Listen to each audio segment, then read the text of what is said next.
Federate, cheers to the Confederate Republican Europe. That was an exclamation here in this hall 191 years ago. Ladies and gentlemen, dear friends of Friedrich Ebert Foundation, welcome on this historical location and also online at our live stream. My name is Ellen Diehl and I am the head of our regional office for Rhineland-Palatinate and Saarland located in Mainz. The Hambach Castle is the place of the Hambach Festival of 1832. The festival was an important milestone in the German and also European democracy movement. It has also shaped the development of social democracy. 30,000 people came here together. A complete generation of young people met here from all over Europe, Poland, France, Germany, Great Britain. On the terrace of the castle, the Polish flag was put up, and from the tower waved the German flag. We are happy to welcome all of you here, but I want to mention especially our 23 young people who discussed a lot of our workshop yesterday and today in the morning. They are from Poland, France, Hungary, Czech Republic and Germany. It's great to have you all here. Thanks that you are here.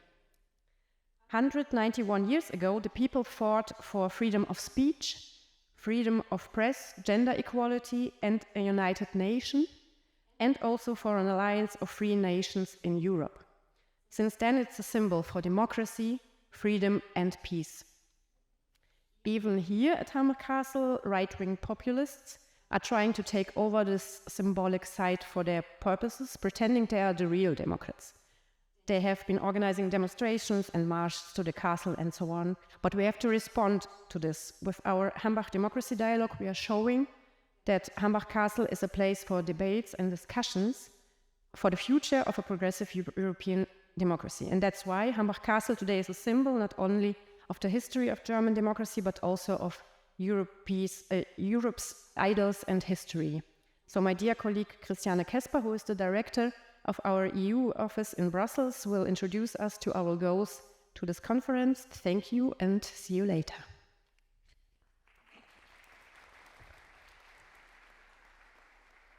So, thank you, Ellen, and ladies and gentlemen, dear members of European Parliament, distinguished guests, friends of the Friedrich Ebert Stiftung.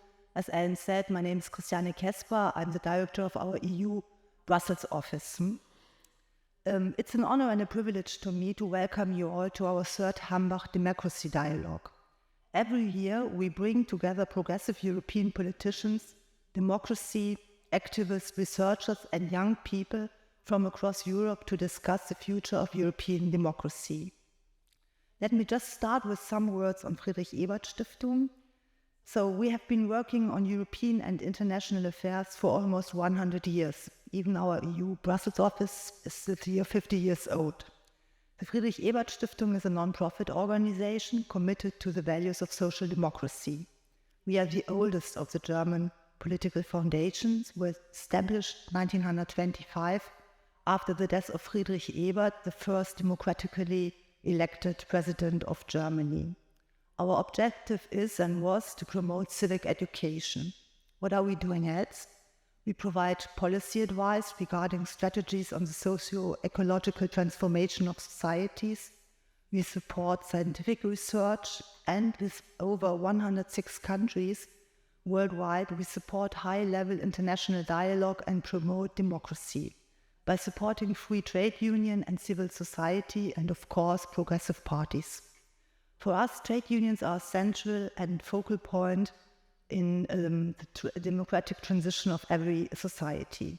Finally, we provide scholarships for excellent, critical, and politically active students and junior scientists.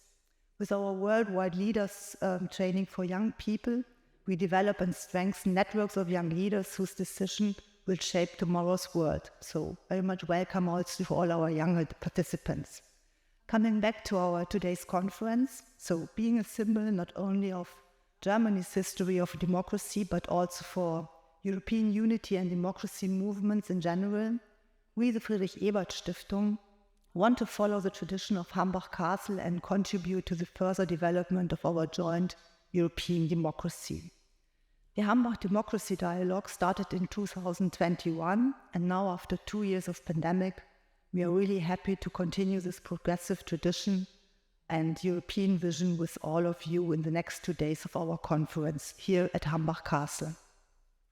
At this international forum, we want to connect democracy experts from Europe and beyond with members of European Parliament and progressive politicians, some MEPs, just arrived from the plenary session in Strasbourg, so I would like to welcome you really very heartily, and in particular Jens Geier, who still is missing. So you have to tell him what I said. He's the head of the SPD group, I think you know that, in the European Parliament. And this honor is that he, together with FES President Martin Schulz, had the idea to create such a European conference on the future of democracy just here at Hambach Castle.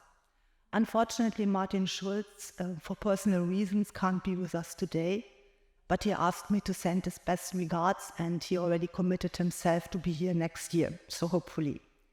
At this really beautiful venue, we would like to listen to your ideas and proposals on how we can defend and strengthen democracy and European values 1 year ahead of the next European election.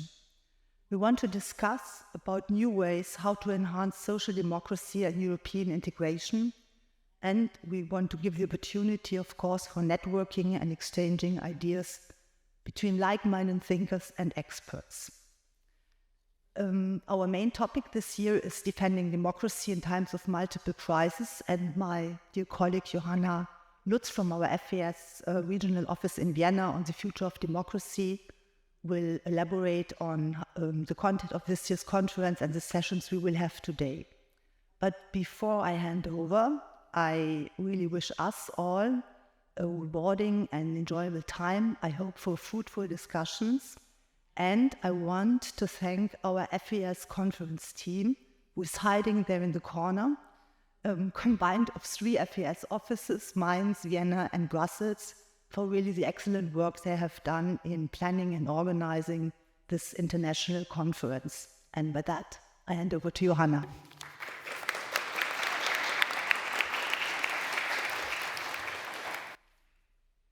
Thanks.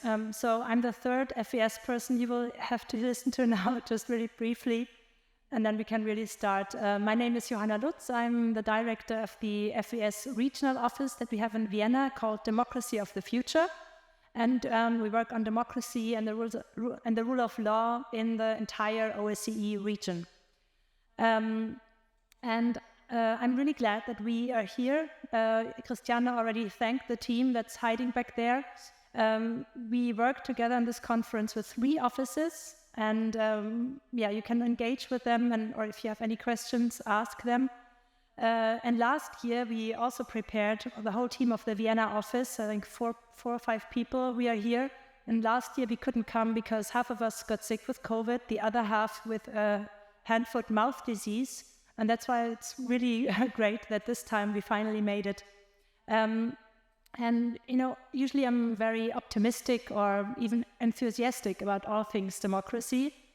And it's my job after all. But I think this year, especially 1 year before the election, we are in a quite challenging situation, I would say. We find ourselves in these multiple crises. We are just still digesting, or while we were still digesting the aftermaths of the pandemic, we suddenly had a war in Europe. And it was something that as this post-war generation, as Tony Judd coined it, it was really a Zeitenwende. It was really a breaking point, and several crises ensued. We found out that Western Europe was quite dependent on energy, which caused an energy crisis. Now we are in a cost of living crisis on top of everything, and I think it's really hard on people, and it really does something with people's minds and well-being. And during this conference, that we would really like to discuss with all of you what effects all these ongoing crises are having or could have still on democracy. And we prioritized 3 topics, and these seemed really important for us from a social democratic perspective. So today we will be discussing whether we are currently witnessing a struggle between autocracies and democracies, because we can hear this narrative or this framing, I would say, of the current geopolitical reorientation, especially from many influential American and European politicians and think tankers and so on. And we were wondering in our offices, is this narrative helpful and will it actually be beneficial for democracies? Or are there any alternative frames that might be more productive for democracies to really thrive? And I'm looking forward to all your insights. And tomorrow we'll have a session that focuses on the impact that rising economic inequality has on democracy. And I think I saw Olaf here, Olaf Böhnke from the Alliance of Democracies, just I think a month ago. So you published this Democracy Perception Index that surveys around 75% of the entire world's population. And there again, the result was that the danger to democracy that is seen as the most crucial one is inequality, economic inequality. And we will discuss all the mechanisms and correlations and so behind it. And because it's quite complex, we will do this in this World Cafe format and discuss 3 sub-questions on this. And then tomorrow, the third big topic will be the rise of the far right in Europe. And we'll be discussing why that actually should concern us and what the strategies could be, or we could develop against this rise. We have also 2 very distinguished keynote speeches, one by Eva Illouz on emotions and populism, and one by François Hollande tomorrow. And he will share his views on the biggest challenges for Europe. So I'm very much looking forward to these really packed 2.5 days. And now I would like to introduce to you the person who will guide us through all this conference. Meet Ivana Dragicevic, our moderator for the next 2 days. She's from Croatia and is currently editor-at-large at N1 Television, an exclusive CNN affiliate for the Adria Balkans region. She's also currently a guest fellow at the IWM in Vienna, and she has vast experience on European and international affairs. She's won numerous awards, and we're really happy to have your expertise with us today.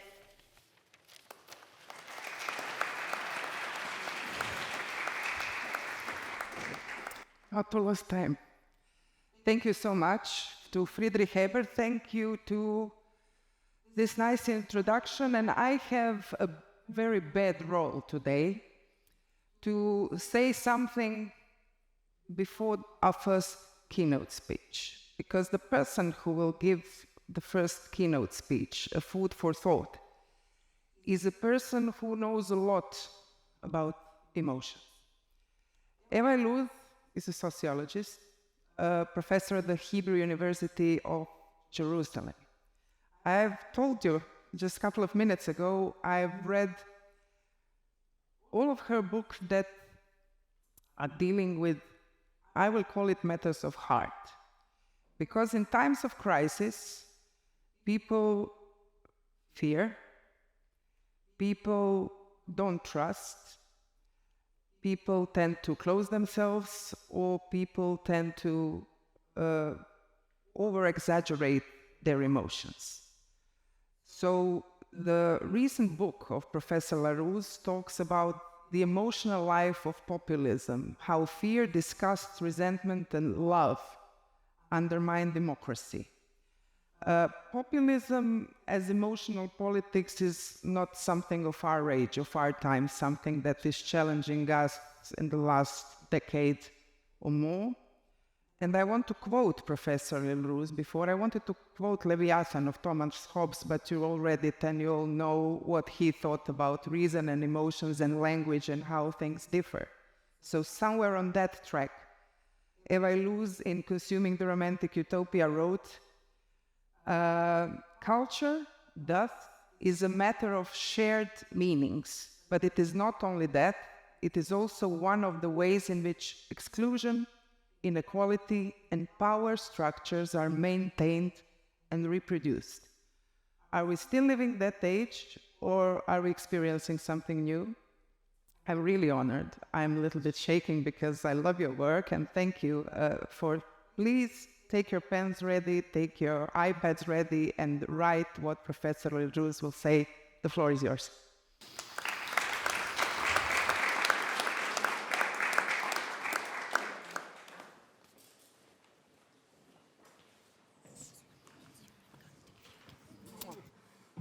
Please, oh, sorry.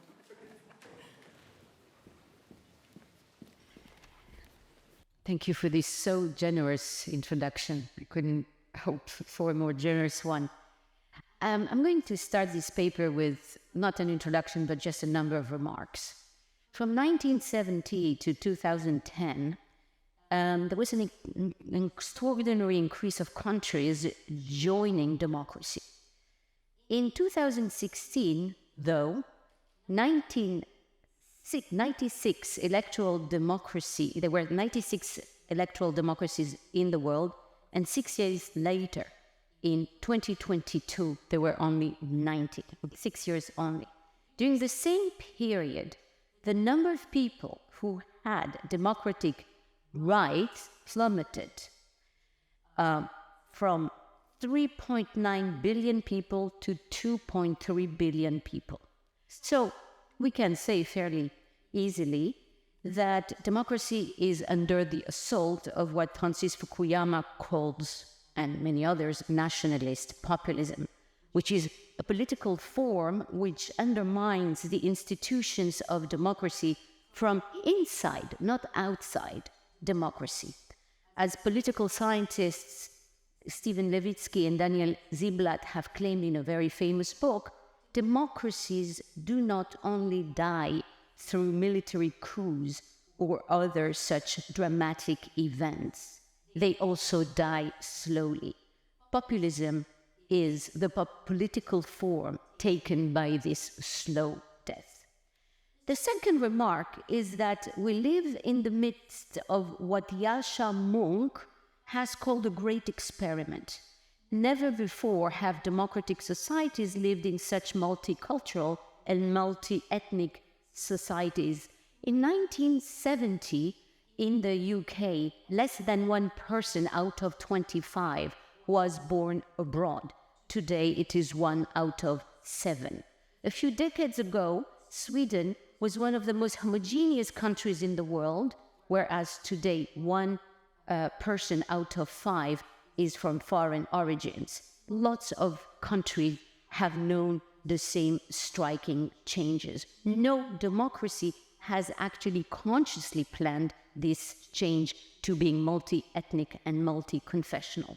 But all of these countries found themselves with a large population of immigrants who are from other ethnicities and religions. I think populism is largely a reaction to this fact. Not only, obviously, I'm totally aware of the economic underpinnings of populism, but it is also a reaction to that. Populism is an attempt to change the relationship between majorities and the minority group living in their midst. Third remark, socialism, communism, democracy, and populism actually all claim to represent the people. Now, if political ideologies, which are so drastically different from each other, are supposed to represent the same thing, then either only one of them says the truth and the others are lying or mistaken, or more disturbingly, none of them actually represents the people. I think the word people has become a floating signifier, an empty category, whose invocation is enough to legitimize whatever political orientation one claims to have. This means, in turn, perhaps, that we should abandon the notion. The fourth proposition is that deliberative democracy has been based on the assumption of rationality, and we are witnessing the spectacular demise of this assumption. just to be very short, to explain, deliberative democracy is based on the assumption that the citizen is rational and makes political decisions based on information and self-interest. Now, maybe it's easy for us to imagine how information may become false or incomplete. It's more difficult to envisage the possibility that citizens may well be oblivious, at least more oblivious than we had assumed, to their own self-interest. Berlusconi, Erdogan, Bolsonaro, Trump, just to take a few examples, did not contribute to the economic welfare or the health of their voters, yet these voters retained their fierce loyalty to the leader despite the miserable failure of their leadership. So democratic theory is really based on this assumption of rationality. And if it is not true, this constitutes, in my opinion, a serious challenge to the view, to how we should think about democracy. Fifth and final opening remark. It could also well be that many people are not that interested in democracy. This could be for a number of reasons. It could be that democracy does not really work for them. In fact, we know that democracy works much better for some and not so much for others. Or it may well be that they are not for democracy because they don't really know what they do when they choose leaders like Netanyahu, Orban, or Erdogan.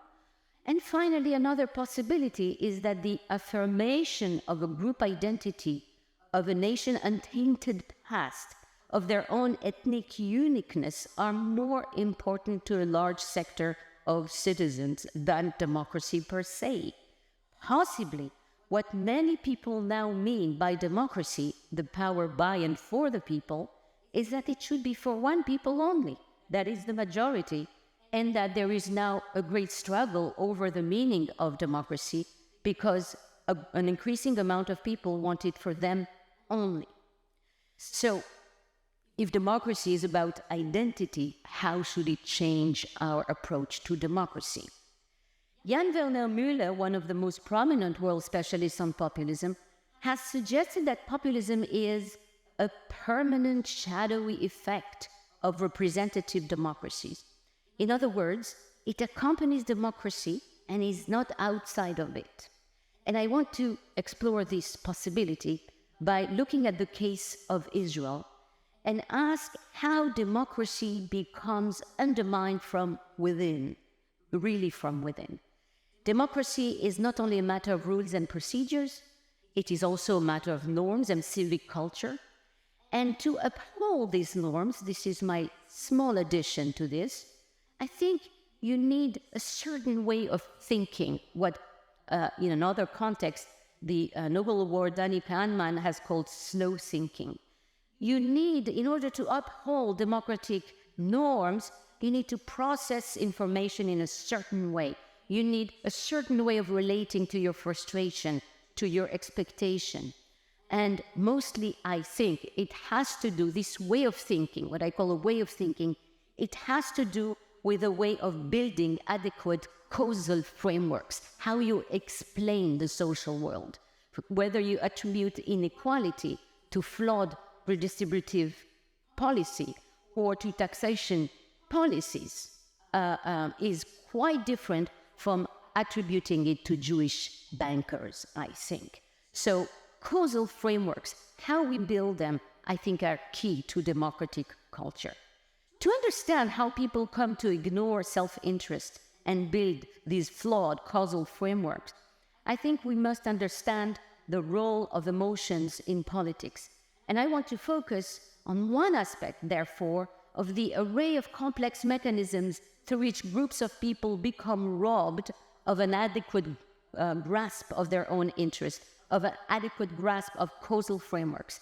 They perceive the social world through flawed causal frameworks, that is, false explanation of the social world because they explain it through deep stories. Deep stories are stories that feel true, that are not true, that are repeated, that stick. The expression is not mine, it's the expression by sociologist Arlie Hochschild.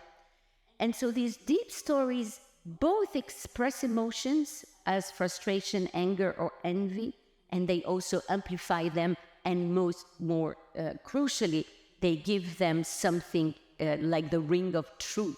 So politics is not only about information, election, parties, agendas, checks and balances. It is also about an immense amount of emotion circulating in the public sphere in the form of stories. And just to say this very quickly, I think Daniel Kahneman's distinction between two forms of thinking, one slow, one fast, is very crucial here. I'm talking about, of course, fast thinking. Emotions are fast thinking, which you can induce in people by invoking certain words, by presenting information in certain order, by priming, framing, repeating, creating halo effect. All of these have a profound effect in making people pass quick judgment, which rely on something we call intuition and emotions.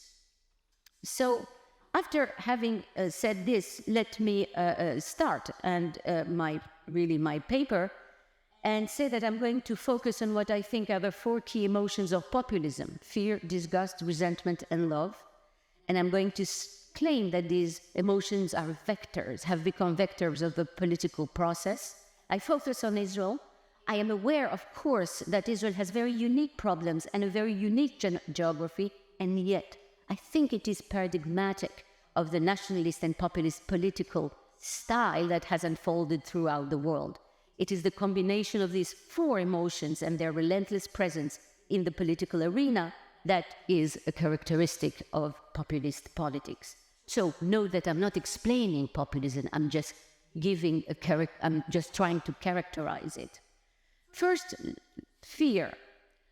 Fear has been a long-standing theme in political theory. Aristotle commended fear because for him it was a good way to obey the law. Montesquieu actually despised fear. He thought it was the emotion of tyrant. And Machiavelli is probably the one that has best justified fear in the political sphere by advising the prince to always make sure that his subjects would fear him. Netanyahu has changed Israeli politics radically. Few democratic leaders have used fear as blatantly as him. Netanyahu did that by mixing the biblical and theological motif of the kind of eternal enemy of the Jews of Israel to the motif of the Shoah with the geopolitical entanglements of Israel in the Middle East. Netanyahu intertwined the narrative of Jewish history, a history of persecution and massacres, to the diplomatic and geographic conundrum of Israel in the Middle East. He did that by Nazifying the Palestinians and the conflict in the Middle East. In his 2000 book, A Durable Peace, Netanyahu wrote that the idea that the Palestinians are a separate people that deserves the right of self-determination is borrowed directly from the Nazis. In 2002, he urged the United States to invade Iraq because we now know that had democracies taken preemptive action to bring down Hitler in the 1930s, the worst horrors in history would have been avoided. In 2006, he said, it's 1938 and Iran is Germany. In 2010, he vowed that we won't forget to be prepared for the new Amalek. Amalek is a biblical figure intent on destroying the Jews, who is making an appearance on the stage of history and once again threatening to destroy the Jews. I could go on and on and on with lots of examples. Netanyahu transformed the real fear, geopolitical fear, into existential fear. Existential fear is the fear that a nation or a country will disappear. Existential fear is more diffuse than fear that has an object. It is more radical, it is more total. And therefore, it makes the enemy much more in need of destruction. It also helps much better to designate enemies inside the nation by connecting them to the enemies outside. And I think we can say that this is also present in other societies as well. Certainly it was present with Trump. which spoke and with white supremacism, which fear their disappearance. It is also present in the French political sphere. Zemmour, for example, used the term Francocide. And I think this fear mixes security concerns with demography. And in that sense, I think it is a new kind of spheres. Its effect, of course, is to narrow the boundaries of discourse, to make issues, political issues, into a question of survival, into a question of crushing the enemy, and therefore it also has the effect of delegitimizing the enemy. By the way, there are lots of experiments psychological experiments that show that indeed fear very much encourages in-groupness and accentuates the desire to punish whoever is outside the group. Such agenda renders plausible securitism. That is the view that all politics is a matter of security and that problems should be treated as military threats. And it is also, I think, at the heart of the delegitimation of the liberal left as the political movement which defends human rights and equalities. In the long run, I think this view has been undoubtedly partly responsible for the fact that the left has disappeared, entirely disappeared from the Israeli political map. So I interviewed many people, but I interviewed 2 people working in the Israeli chapter of Amnesty International, and they confirmed this. They wrote a report stating that the idea that human rights are important is widely viewed in Israel by the public and by state officials as suspicious because human rights are viewed as antithetical with security.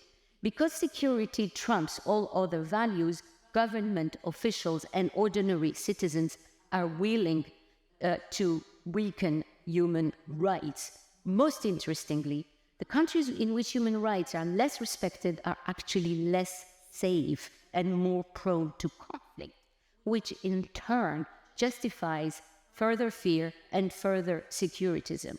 So fear is the emotion which asserts the authority of the leader, turns the political rival into an enemy, and legitimizes securitist politics and turns slowly the state into a police state.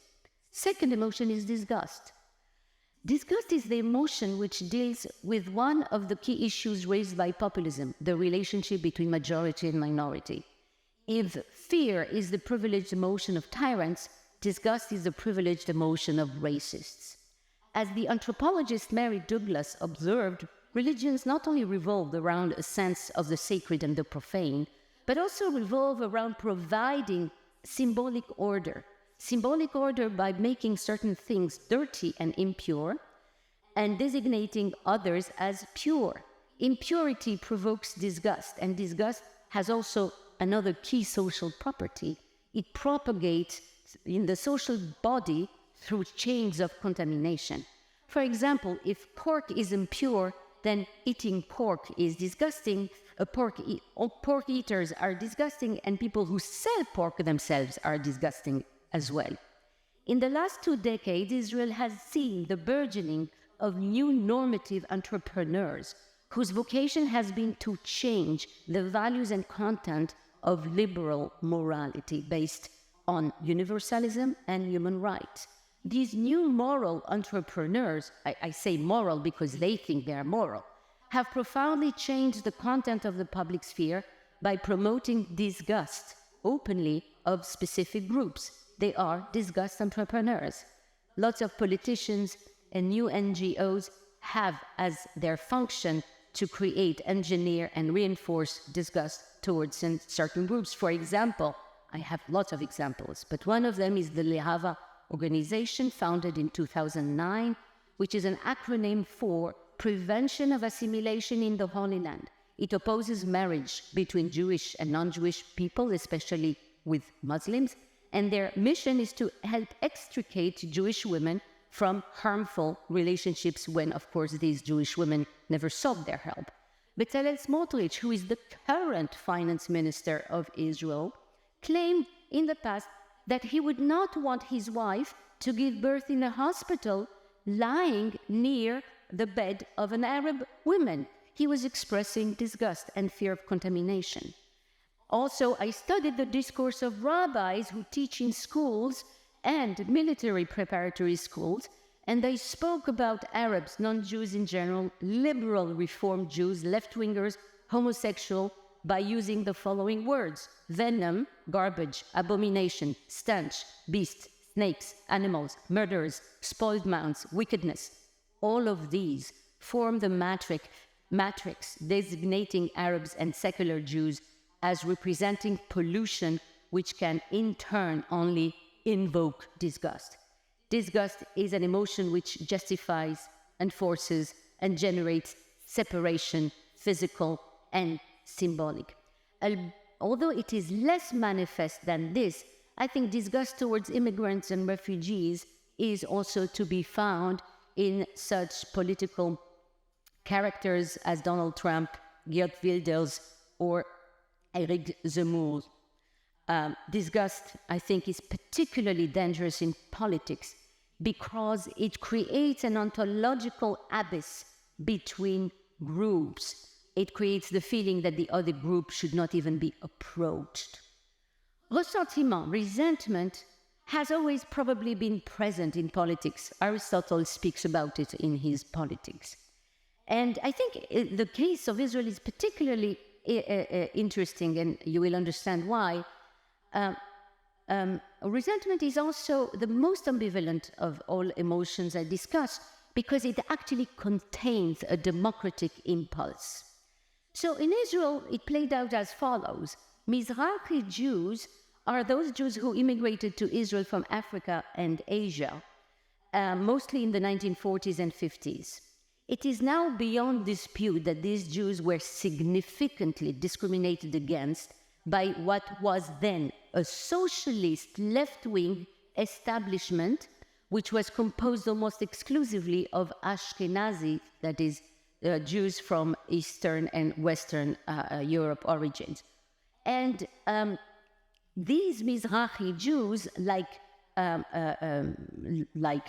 Arabs, were the object of deeply Orientalist views. And by the way, the Israelis were not the only ones. Of course, many non-Jewish European leaders had the same Orientalist views.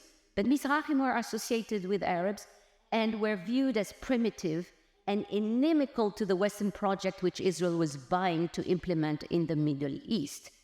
In Israel, the left created the socialist institutions of the country, and it did that, therefore, also by discriminating against the Jews from Arab countries. It is therefore unsurprising that ressentiment, resentment, became the successful leverage used by the right-wing competitor of the socialist left, and it was used by the Likud party to unseat the continuous power of the left on politics. Menachem Begin, who headed the Likud in 1977, managed to do just this, that is, to transform the real social experience of discrimination of Mizrahim into a long-lasting resentment against Ashkenazi as an ethnic group. And this is profoundly present in the current political crisis of Israel. I don't know how much about it you know, but this is what is at stake, in fact. And so this resentment profoundly transformed Israeli politics. It created a long-lasting, powerful constituency to the right and enabled them to gain power almost continuously since 1977. Mizrahim entered politics through two doors, the religious parties and the Likud, in order to reaffirm their pride.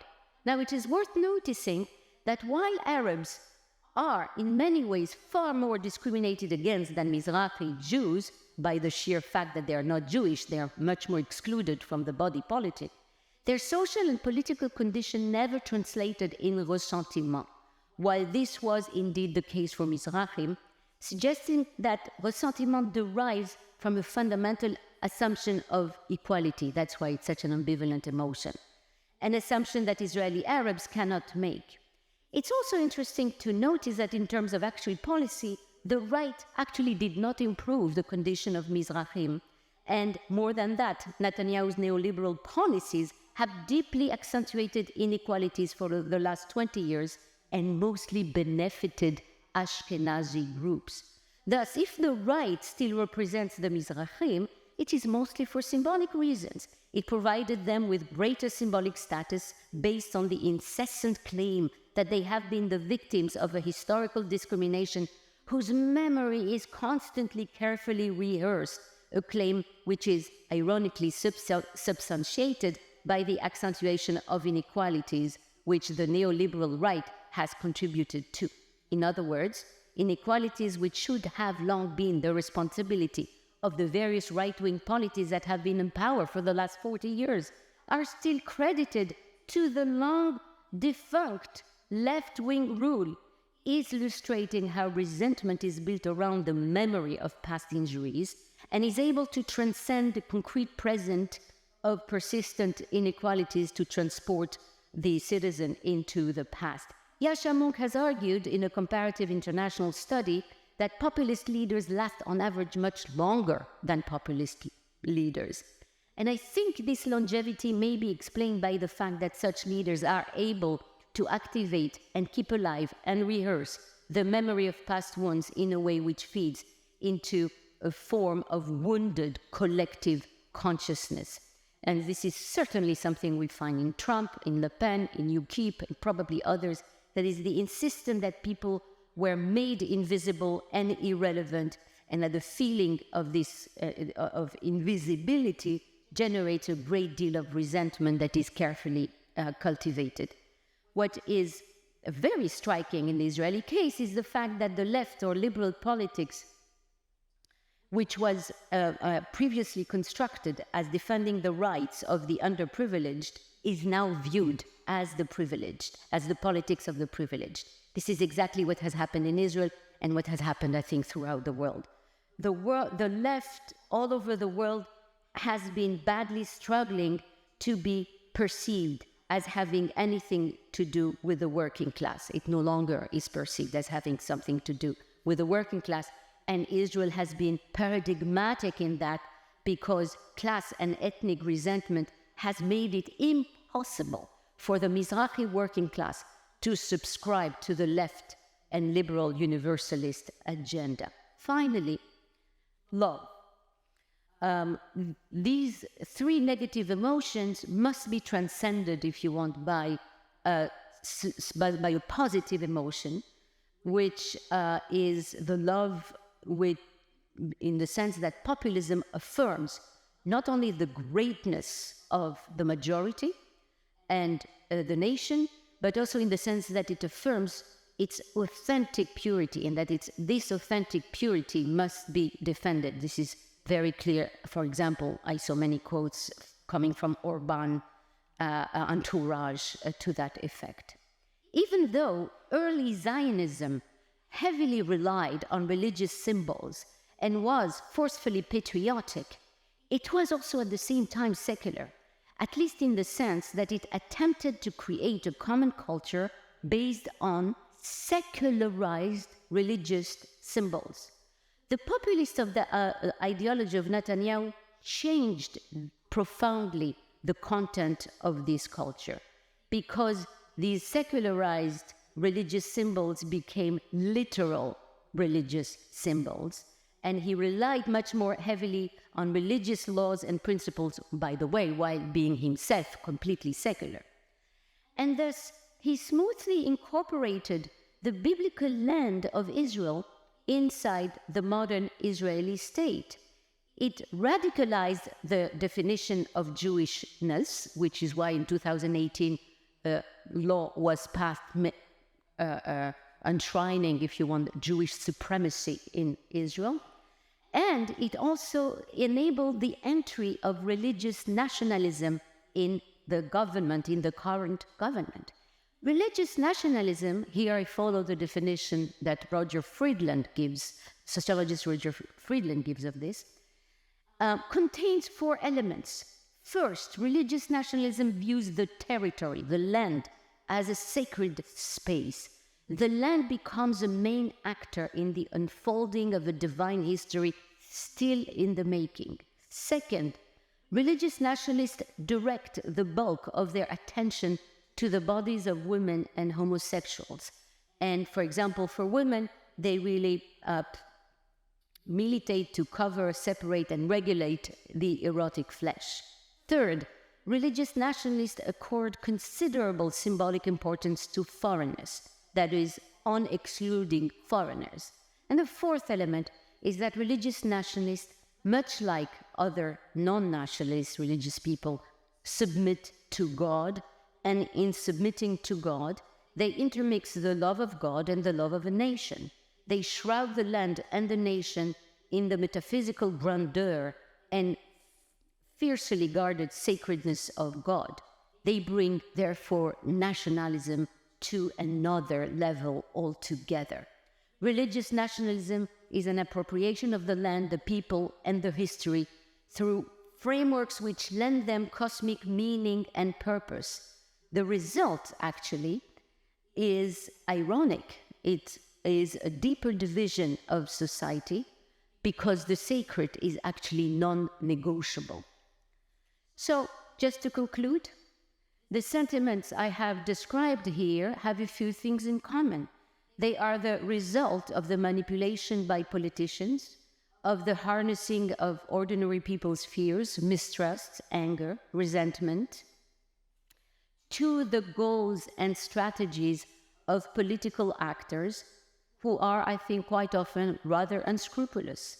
These actors, these political actors, are aided by an army of consultants, media experts, marketers, and media controlled by the right, as well as by think tanks that are financed by billionaires. This has been actually very much the case. In fact, the regime, the transformation, the coup, practically, that was attempted in Israel was really piloted from the United States by two billionaires who have been funding for the last 20 years think tanks whose goal was to operate such regime change. To be sure, such manipulations do not emerge ex nihilo. They tap into a pre-existing geography, historical traumas, and collective social experiences. They also tap into profound inequalities and increasingly dysfunctioning democratic institutions, which seem to serve a few to the detriment of the many. But a social and economic malaise needs formulation in order to be operative. It needs to be framed in narratives that are repeated and hammered in the public sphere. And this is done by the conscious work of elites, which we sometimes forget to analyze and track when we try to understand populism. And these narratives are then relayed consciously or unconsciously by print and visual media and social networks avid of attention grabbing and emotional meanings. The mixture of these emotions forms the matrix of populism because they generate antagonism between social groups inside society by pitting an imaginary people to, I think, sometimes also imaginary elites, because they create alienation from the institutions that safeguard democracy, because it wants to reaffirm the ethnic and religious supremacy of the majority, ultimately making democracy or seeming to make democracy or democratic institution look like an obstacle to security and identity. Now, I will just end with this question. To reconstruct democracy, I think we need to discuss whether liberal politics should ignore, circumvent, or address these issues. Thank you.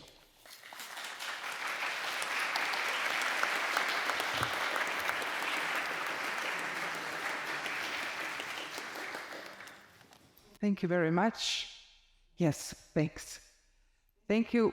Fantastic food for thought. And for our first session, we heard a little bit earlier. The name of our first session is, Are we witnessing a struggle between democracies and autocracies? But we can also answer the question of Professor Illouz also.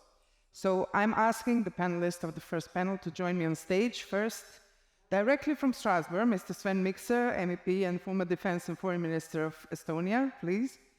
Then Staffan Lindberg, Director of the V-Dem Institute, Karolina Zbytniewska, Chief Editor of EURACTIV in Poland, and last but certainly not least, joining us from India, Ummu Salma Bava, Professor at the Jawaharlal Nehru University in India.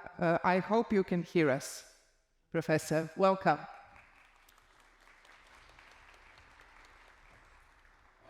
So I want to explain first the concept. We will have like shared responsibility today with you, because half of the time will be yours. You have two microphones. One is here behind the table 8, and the second one is there next to the panel of the Hambach Democracy Dialogue. And you don't need to raise hands. You can just walk when I give you a sign to the mic, and I will give you the floor. So we will have, I think, completely democratic dialogue in the next hour and 45 minutes. So thank you for being active participants in this. So are we witnessing, Mr. Mikser, a struggle between democracies and autocracies? What's the mood in Strasbourg? Because I was in Brussels recently, and it's very grim, I have to admit. All of the things that Professor Illouz said are kind of there in the air. Well, thank you, first of all, for inviting me to this important conference. I believe that yes, obviously we are witnessing on a certain level a struggle between democracy and autocracy, but I think it's also a sort of oversimplification of the complex nature of things. When I think back to my own life, I was born in 1973 in what was then the Soviet-occupied Estonia, and I remember quite vividly the end of the Cold War, the struggle against the communist rule, the so-called Spring Revolution in my own country, the liberation of the Soviet-controlled Eastern Europe in the late 1980s, early 1990s. And I think that, back then, we were seeing a sort of a struggle between the democratic Western world, as we saw it, and the definitely non-democratic, illiberal, autocratic Soviet Empire.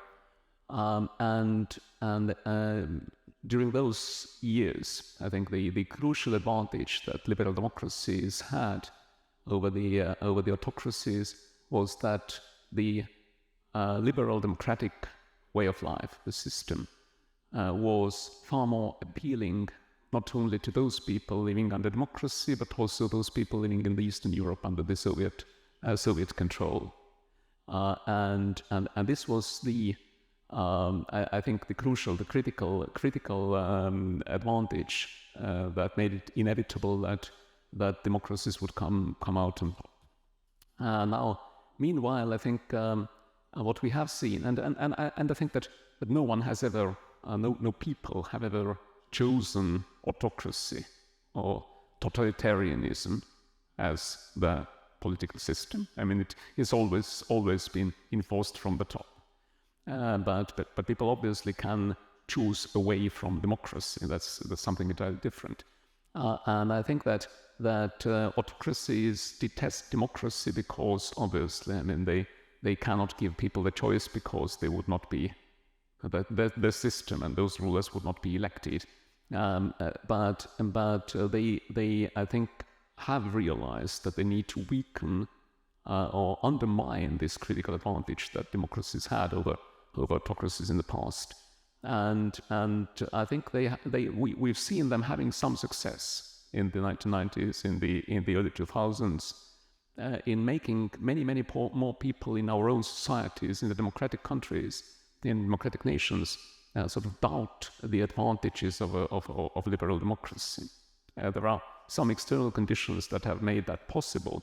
But I think that the autocracies also have knowingly tried to undermine the trust of people living under democracy in the democratic system.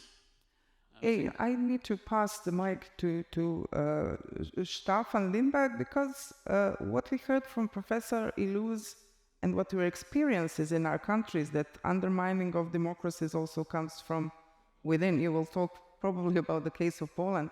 But in terms of this binary narrative that is being put out, would you agree that we do experiencing this fight, or however you want to articulate it? Or what's the state of play? Your institute does a lot of research. Where are we in numbers, and your interpretation of that numbers? Yeah, unfortunately, increasingly so. And as a point of reference, this is our democracy report from the V-Dem Institute this year, Defiance in the Face of Autocratization. It's based on 31 million data collected with the help of 4,000 scholars from over 180 countries. By the data we have, in terms of the level of democracy enjoyed by the average global citizen, we're back to 1986. The year that Gorbachev and Reagan met in Reykjavik to discuss the end of the Cold War. That should put things in perspective, I think. 72% of the world population now live in autocracies. And in this year's report, we recorded a historical record, never before seen in our time series from 1900 on to the present, a number of countries at the same time moving away from further away or away from democracy. 42 countries at the same time in the world. I think this is driven in many parts of the world by what I would say is important is that they are nationalist, reactionary, and anti-pluralist parties and leaders. Some of them are populists, okay, others are not, right? I don't think necessarily populism is the signum of what's going on in Senegal or what recently happened in Afghanistan or Mongolia, maybe Serbia, but they're anti-pluralist, and that's the key. And the ones that are in democratic societies get support, strategic, often financially and morally, from autocratic countries. So I don't think we have a choice as democracies whether there is sort of a confrontation between the remaining democracies in the world and the autocracies. The autocracies are putting up that fight, and they've been doing so for a long time. And that's what we are facing. Thank you so much. And before I pass the floor to Professor Bava, I want to ask Karolina something not related to Poland. We'll talk about Poland later in the context of overall discussion. But this kind of distinguishing and clear line was really put out there because of the Russian aggression towards Ukraine, and Europe within itself basically starting to accelerate some processes much faster than it should be maybe before the war happened. So how do you see it from your perspective, as first of all as a journalist? Because when we discuss democracy today, what does it mean for you? I've heard today, I didn't know that the Hambach Festival was organized by journalists. It was very interesting information at that time. You know, freedom of speech was something important. So from your perspective, do you think the mechanisms out there and ideas out there in the arena of how to work on more democratic Europe, on more Europe, are right, or what do we need to do more? I'm not muted. No. Good afternoon. Thank you very much for having me and for your question. I think that I'm not the only one that cannot answer your question because it's extremely difficult. But still, I would like to address the general question if we face the struggle between autocracies and democracies, and starting from what you just said, from the Russian aggression on Ukraine, which was a kind of a most tangible possible illustration of the mounting of the autocracies in the world. And I was thinking about this dilemma from the title of our session a lot. And I decided that we don't face a struggle, because if there was a struggle, we would need autocracies to be somehow united. Instead, we have usually cynical and very idle individuals who actually choose autocracy because it's much more easier to be an autocrat and not be held accountable than to be democratic. Just democracy is not only, as many say, difficult for the citizens, but it's also difficult to rule. As you mentioned, for example, Afghanistan and the pluralism. It's not only about pluralism, it's about checks and balances. Checks and balances are all about blocking our doing whatever we as leaders praise and would like to do. So generally, I would say that also what Professor Illouz said. Today's autocrats are pretending to be the real democrats, but also today's new autocrats are pretending to be real liberals. And it's actually the attitude that was streamlined and was brought to the mainstream thanks to the pandemic. Populist autocrats use the pandemic to show that they are the proponents of the real liberalism, meant as freedom to do whatever we wish, to offend whoever is our non-supporter, to breach any rule, to breach and ignore any value, any norm, and any fundamental truth. So now, today, also in Poland, especially the fringe populists from the radical right in Poland are presenting themselves as the actual real proponents of real liberalism and real liberal democracy. And sovereignty is actually the victim of the same turning the reality so totally upside down. So maybe I'll end with this. I want to pass the mic to Professor Bava from the perspective of now the most populous state in the world, from the perspective of biggest democracy in the world, from the perspective of the BRICS member, from the perspective of a democracy that maybe has some kind of, let's say, different interest in the global scene than Europe, of course, because we are in different parts of the world and our geographies and policies are different. How do you see this struggle, let's say? Is it just European or is it global? I can talk to you also as a fellow of founding members of what used to be called non-aligned movement in the Yugoslavia. Please. So good evening to my fellow panelists and greetings from New Delhi in India. And as we speak, we have a huge cyclone making landfall in the western part of India. And I think that's a good metaphor to take for our discussion today. I'd like to commend the FDS for having the Hambach Festival and discussing about democracy. It's extremely important.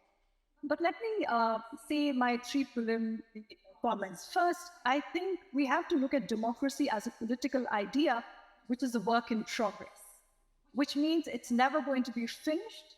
It's always going to involve bringing about change continuously, strengthening institutions, making people aware, and of course, addressing the challenges in which every state finds itself at any given point in time. And that's extremely important. Point number 2 is this whole, what I would call is the construction of the binary of a struggle between democracy and autocracy. I mean, as I said, there is a cyclone making landfall in country, in India, and everything else is going on. And I think we've got to ask, is this the first ever kind of contestation we are witnessing? And I think a simple answer would no. At least in a recent history, I think post-45, if you could say that, the contestation between political ideas is a reality which a lot of people have witnessed and grown with. And I think that's an important point to remember when you create binaries, because a binary also is pushing what I would say from the global south. It will increase transaction costs for states who are being forced to take sides in a war when it is presented as purely a democracy versus autocracy, whereas the question to be asked is, was international law violated? It's not about a democracy per se question. I think that's extremely important. And a third point, which I think I would like to offer to the fellow panelists and everybody around over here, is to also ask that the assumption that the political axis neatly falls across the economic axis is actually not true. If that was the case, you would not have any democracy in the world undertaking any business with an autocracy. A simple survey of economics, global trade, and statistics actually proves the counter-narrative. That means when it comes to doing business, economics, and trade, states are not looking at the political construction and the political ideology of a particular state. One can take enough examples over here. When one can look at what Europe and the European Union itself is doing in terms of its trade with Russia, and currently your trade with China.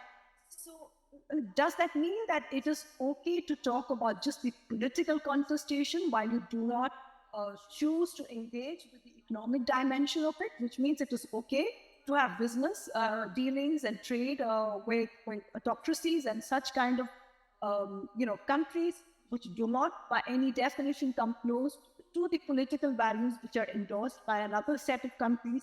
I think the answer is far from it. Today, one is hearing in the backdrop of the war, in the backdrop of the pandemic, that there should be a decoupling with China that should be taking place.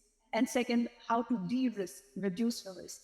But even, if one were to put our minds to it, to turn the economies around, to decouple and de-risk, it's not going to happen overnight.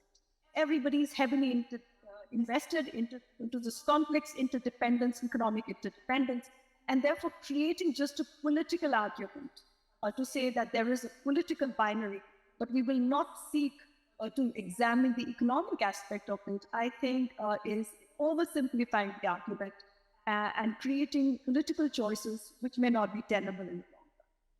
It's fantastic input that you put economy into it, because there was always this thing that, capitalism doesn't need democracy debate. But we can also talk about, multilateralism in various levels, or before we start giving some ideas and solutions and discussing it with audience, understanding basically the concepts that we used to know that maybe are not the same. So liberal, illiberal democracy, and is liberal democracy autocracy in that regard?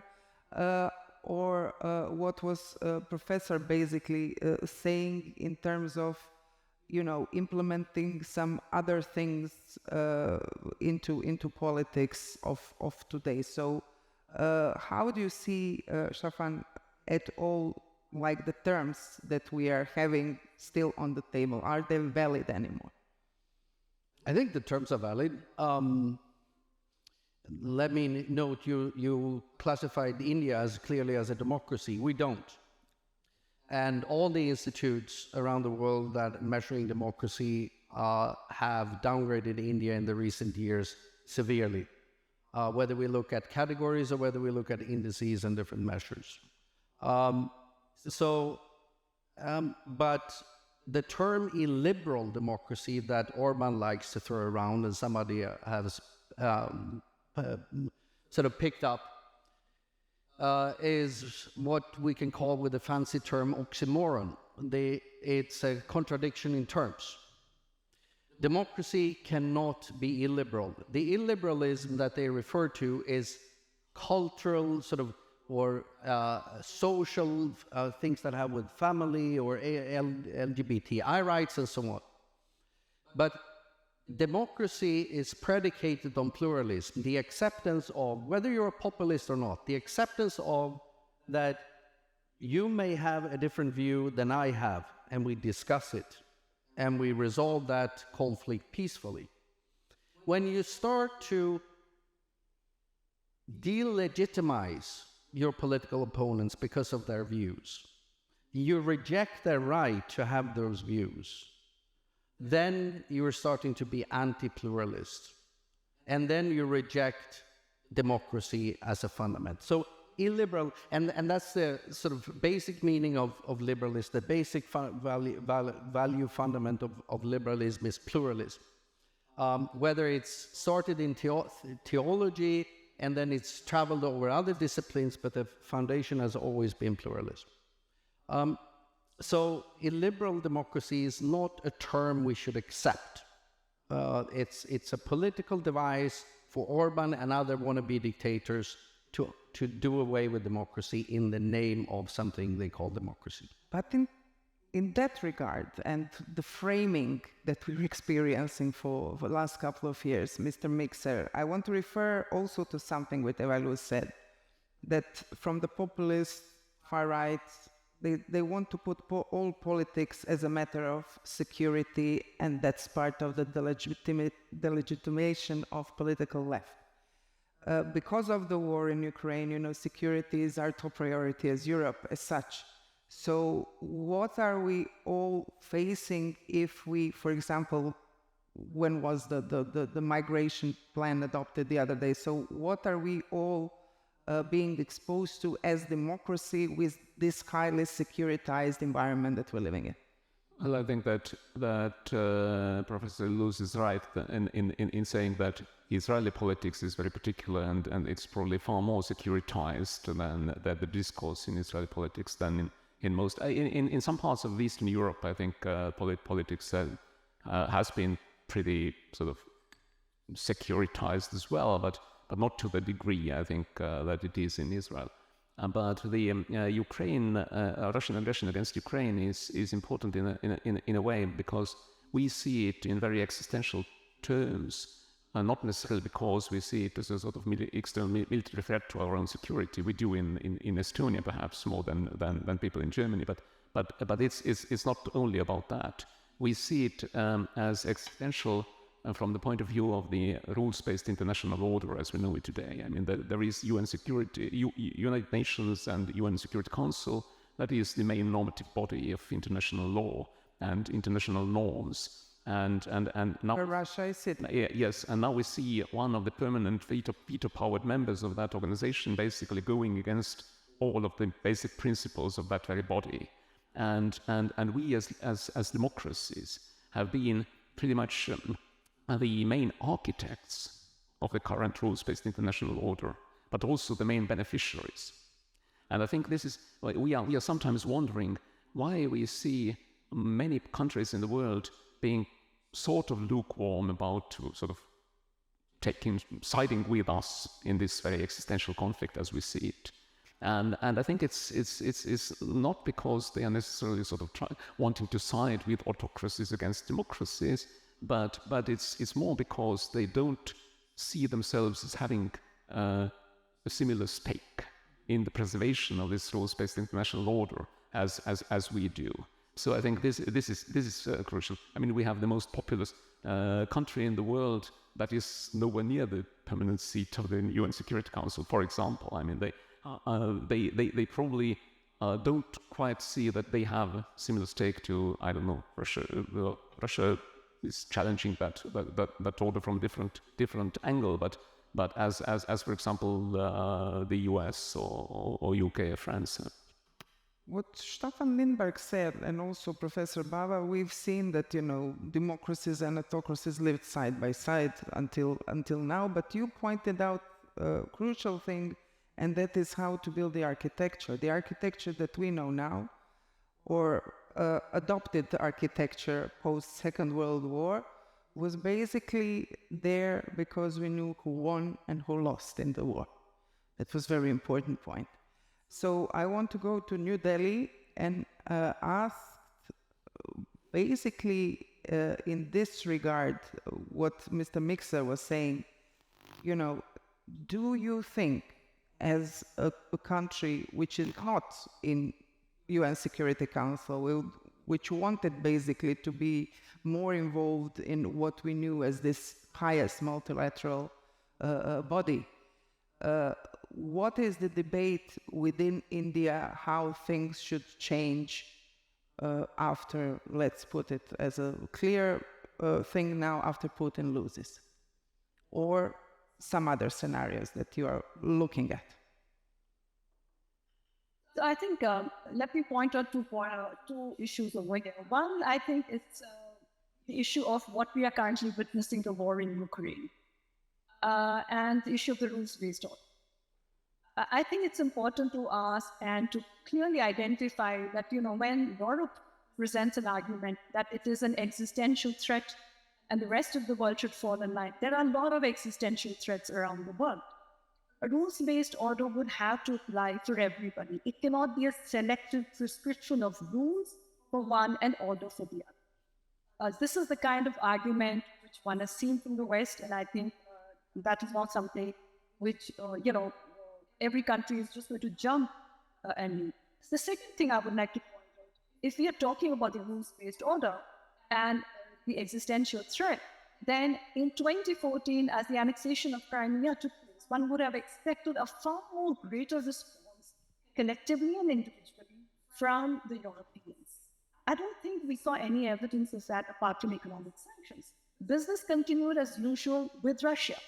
I think it's important to be self-reflective over here to ask that today when, after 2014, 6 years later, as the invasion of Ukraine took place, it did not become more existential than it was in 2014. But I mean, there was a collective silence if the rest of the world is what you're asking at.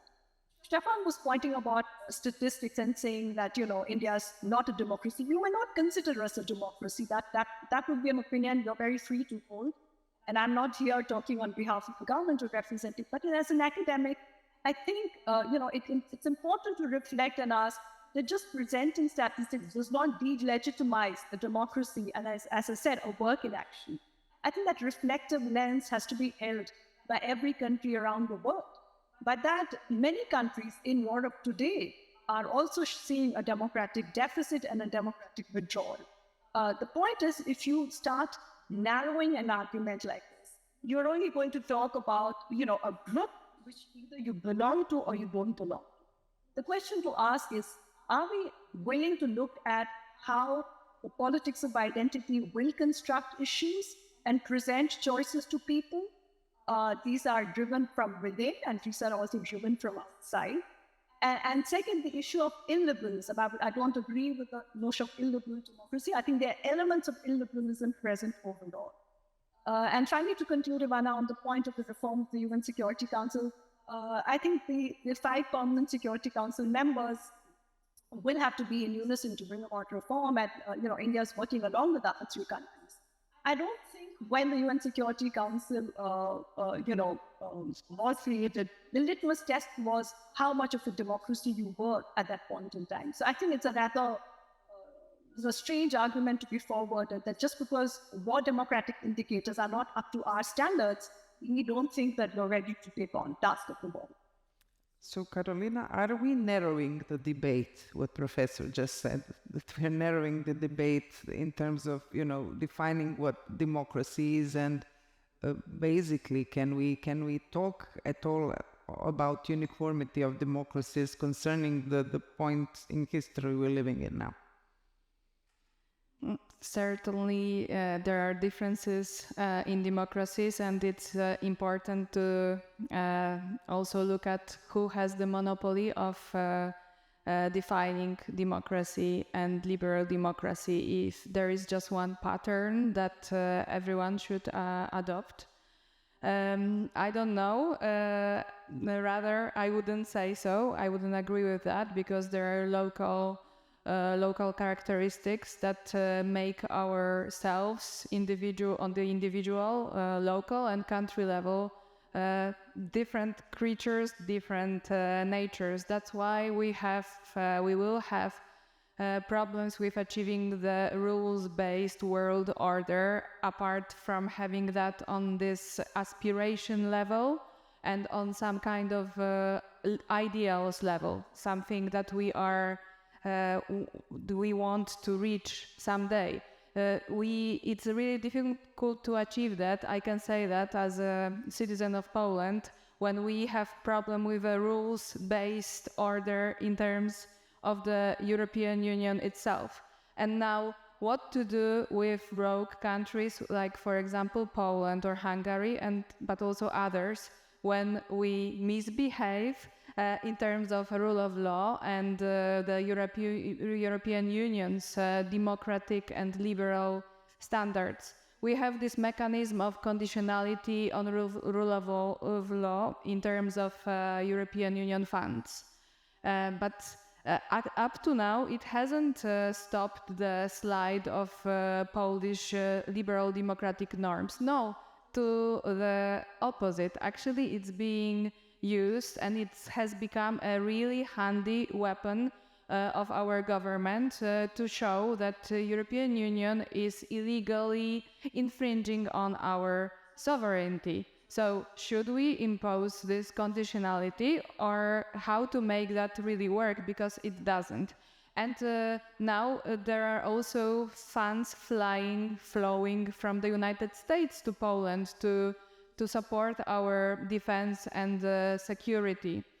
It is great, but there are some voices that United States should also have them conditional on rule of law and democratic standards. But is it that not against the Polish rule, the Polish security, the security of Polish citizens? Isn't that the thing only to punish our government at the cost of our citizens' security? Now, I'm not actually saying my own arguments. These are arguments of my friends, intellectuals from the left side, who actually are here on the same side with the Polish government that is, as I already mentioned, evaluating any conditionality as equal to illegal infringing on our internal affairs and the Polish sovereignty, which is sacrosanct. And there is one thing that is in common, doesn't matter, who is putting out infringement methods, who is not, and that is corruption, which is the same in democracies and autocracies. But I want to just open the floor and see, is there any people who are brave enough to go and walk to the microphone? If I'm looking at you, just go, it's free. I want to pass the conversation to what can we do in that regard, because I've written down, I've been following closely during the pandemics, this so-called deliberative experiment called Conference on the Future of Europe. Everyone thought, not going to work, nothing is going on. But it really brought up some ideas out there from the citizens of Europe. But with this kind of, is this existential crisis, what Eva was explaining now with the war it is, Europe is facing. So what models and ideas are there to change or adapt our democracies for the future, build up the lost trust in process? You've mentioned that people tend to say they're for democracies. They are very much service that, for example, European youth likes Mr. Putin very much. They would prefer to have some strong leader more than democratic process. So we have inequalities within Europe, very strong apathy, changes in digital space which influence people and their decisions. So this aspect of digital democracy for Estonia is very, known for. So what are the models from which we can build more trust within our society that is scared and that is going to vote for the first time after two big crises next year in June? I think that if you go to any people anywhere in the world and ask whether they would like to have a welfare state with freedom of speech or the opposite, I mean it's a pretty easy choice. I don't think that you would find people anywhere in the world who would say that, well, we would like the alternative. You have a challenge. Just talk to the Republicans in the U.S. They don't want a welfare state. They want freedom of speech, their freedom of speech, but the way GOP has... welfare state perhaps not, but I mean the liberal democracy or the and you can obviously, I mean... If you ask a 16-year-old in Austria which has a right to vote, does he know what liberal democracy is? What answer would you get? No, not necessarily. I don't think they know what liberal democracy is. But basically, if you describe the attributes, I think that they will still have a majority in favor of those attributes of liberal democracy. But also the crucial thing is that for decades, liberal democracies have demonstrated that it is the most competitive model. It's the best model also to provide economic success, to produce economic success. And if you see, I mean, this economic success being replaced by economic stagnation, then obviously that hurts the competitive edge of democracy as a model. But there are other factors sort of undermining the success of liberal democracy. And I think that what made democracy possible in the first place were essentially two things: mass literacy and mass media. So people were able to access these two things that you mentioned are now ruining democracy. And these are, I mean, and now you see in the shared information space being sort of virtually sort of disappearing. I mean people are being pushed into very personalized, individualized, algorithm-controlled information bubbles, and that by definition sort of makes this center ground vacant or empty. And people are being pushed to the extremes, and this sort of shared information space is disappearing very fast, and it doesn't really make much sense for most politicians to try to appeal to the center ground because it's being deserted. Yep, this is, please, I will give you the floor, but this is defensive position. We know what's the problem, it's scary, it's huge, but what can we do? Oh, I can't tell you what to do. Okay. I can tell you what the research says. On the first point, and we just published a report on the case for democracy that was part of this beginning of this Biden summit here in the spring. It's very clear that you're right. It's very clear historically and contemporary that democracies on average are better than the autocracies on generating economic growth. And they're also better at avoiding the disastrous economic outcomes. But democracies are not, historically and not, especially not contemporary, better at reducing inequality. And that's one of the long-term trends we've had since the early 1980s, with increasing levels of inequality. Even in Sweden, my own country, that's especially here in Germany, known for this big welfare state and so good society, we have historical levels of relative inequality. But which system is the best at it?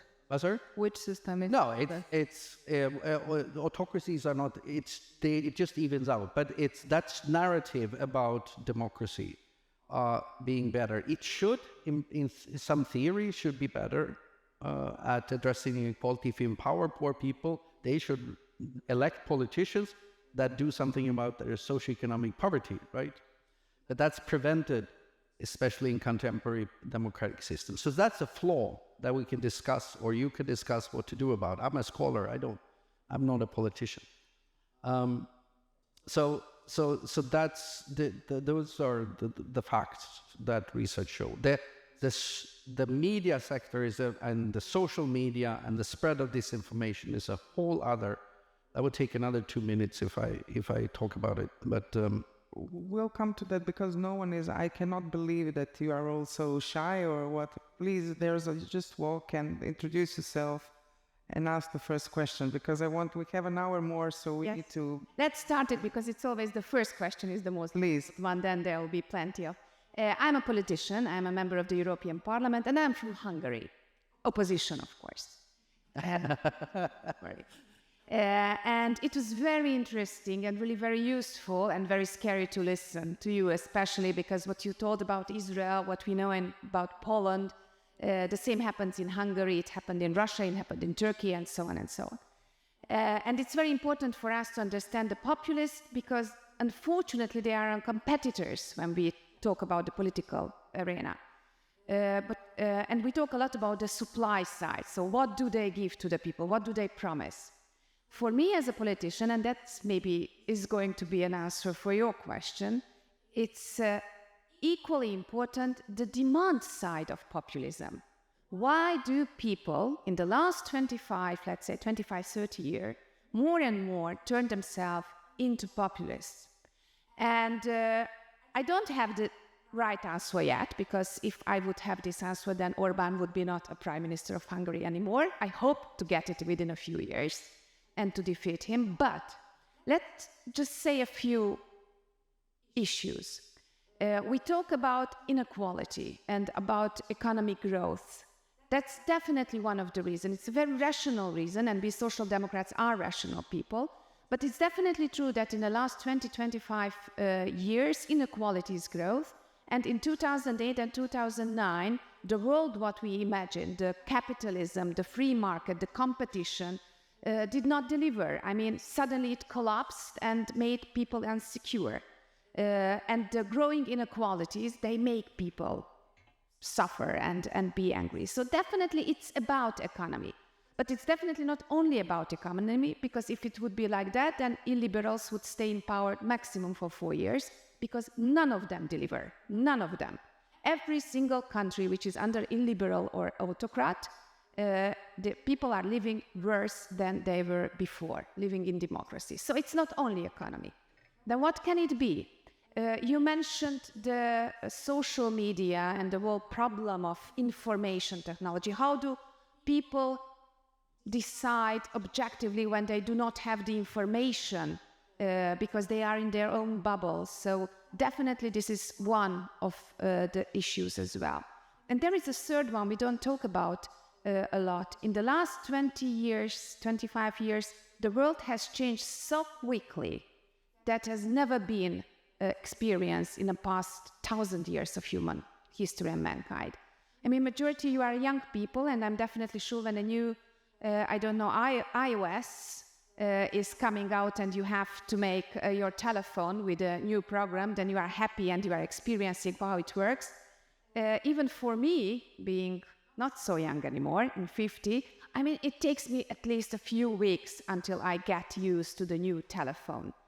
And can you imagine that people in the last thousands of years, when they reached the age of, let's say, 35, 40, they had the knowledge, which gave them security that I can rule my own small world. I have the knowledge. I don't have to learn anymore. I mean, I have the experience. And now we have to learn until the end of our life.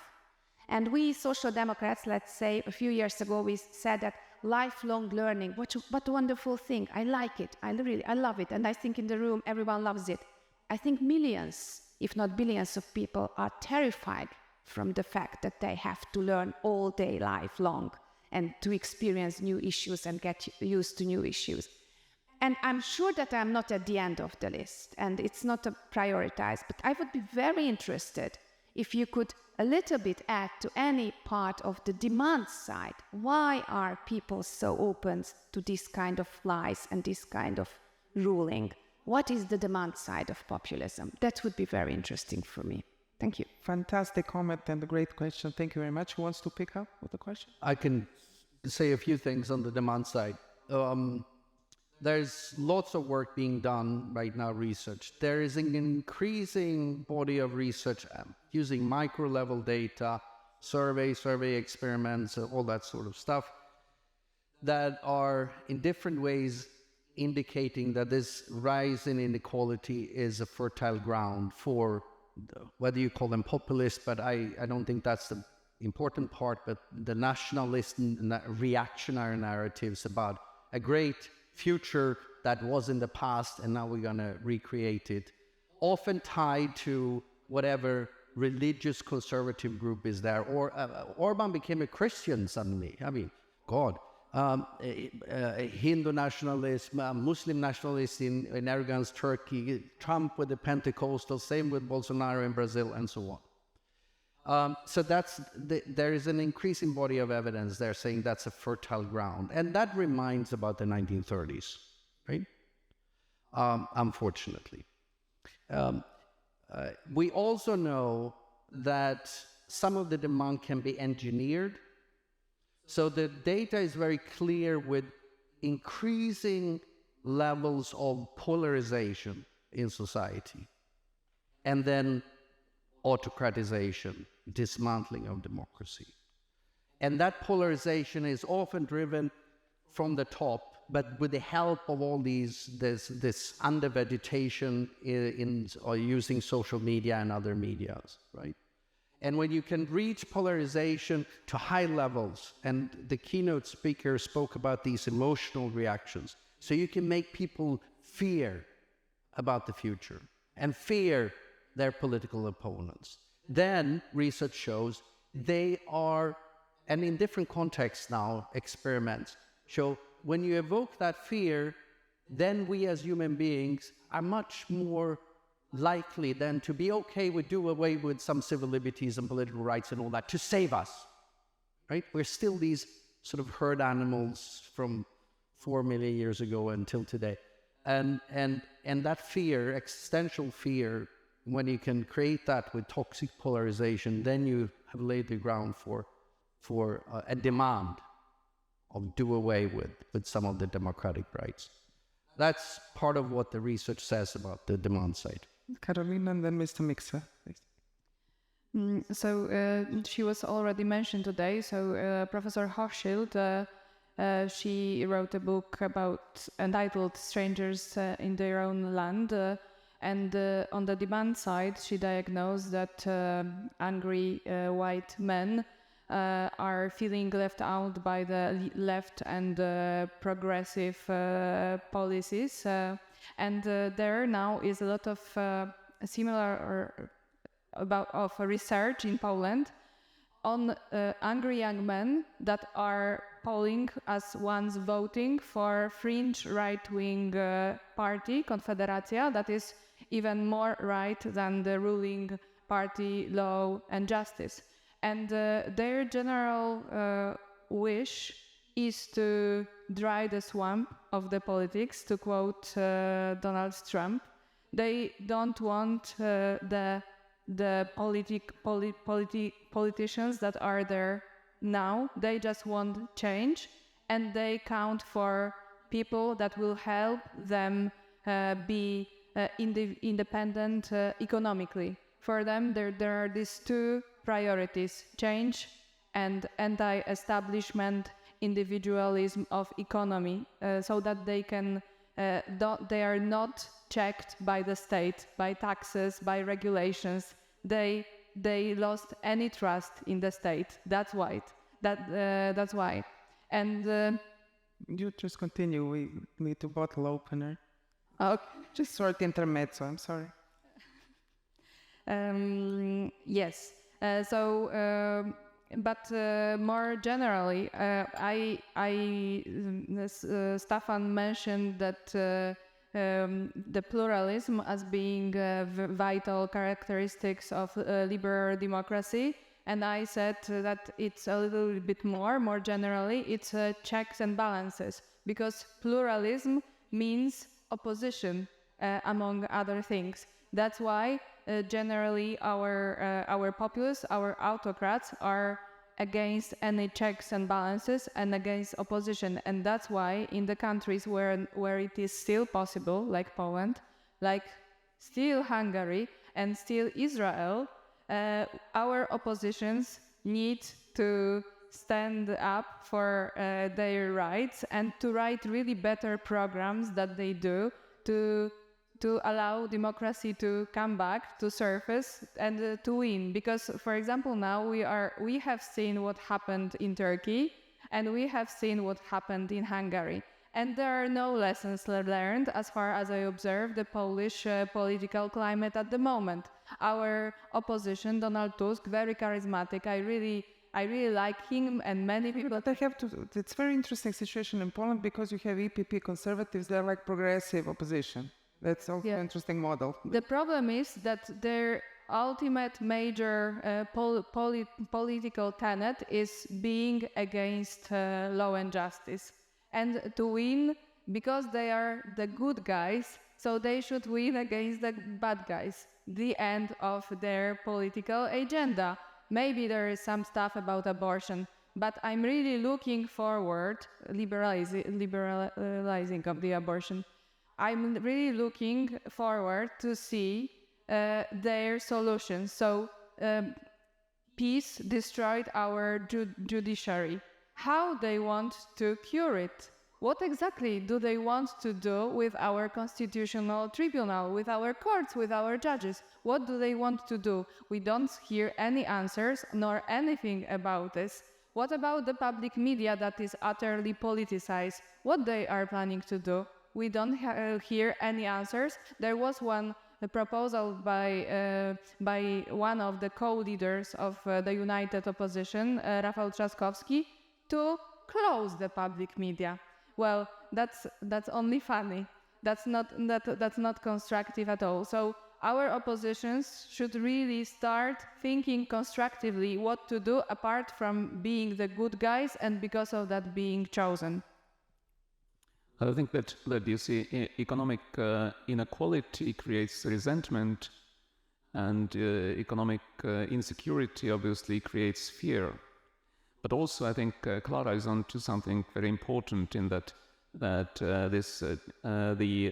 social change is accelerating, and obviously this sort of fast pace of change creates a sense of insecurity and fear as well.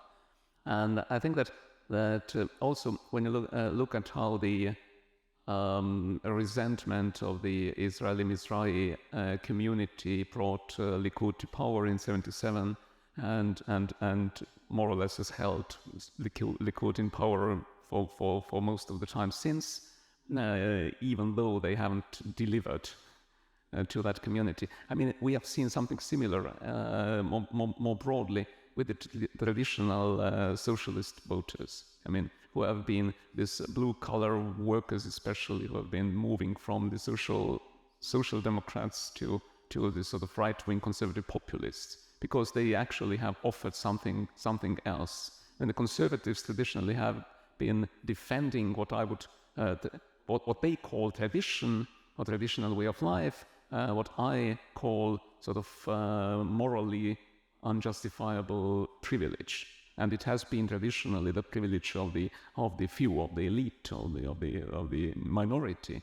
But now increasingly it's the sort of imaginary privilege of the deprived majority.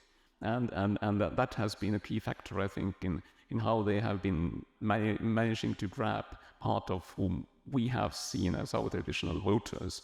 And because it's largely those working class voters who have brought many of those populists to power. Thank you. We have 3 people waiting, which is, I applaud to this, but I would need to prioritize the person who has a question for Professor Bava.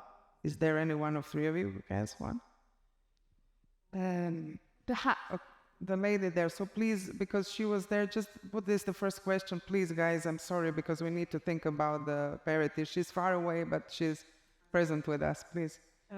So my question is actually regarding like when democratic states, the so-called democratic states, partner with the autocratic rulers and give them visibility. For example, like on the Jour de Bastille or the French National Day, the selected guest of honor is Narendra Modi, who is the Prime Minister of India, who is also very well known as somebody who has clearly violated human rights and somebody who is an autocratic ruler.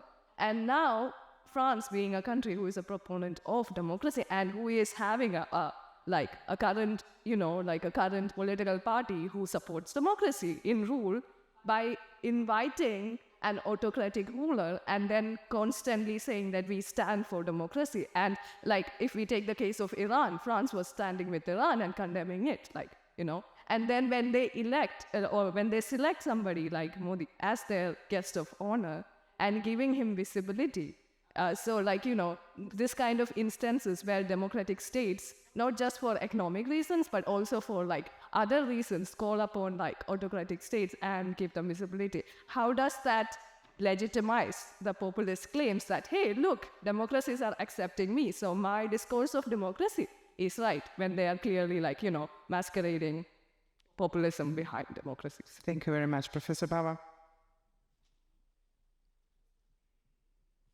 Thank you for the question. I think it's important to bring a lot more perspective into that question which was being brought out. I think a part of what comes in that question is the assumption that what one is seeing is clearly an autocrat on one side and a beautiful democracy on the other side. And there are a lot of flaws in the other side of the democracy.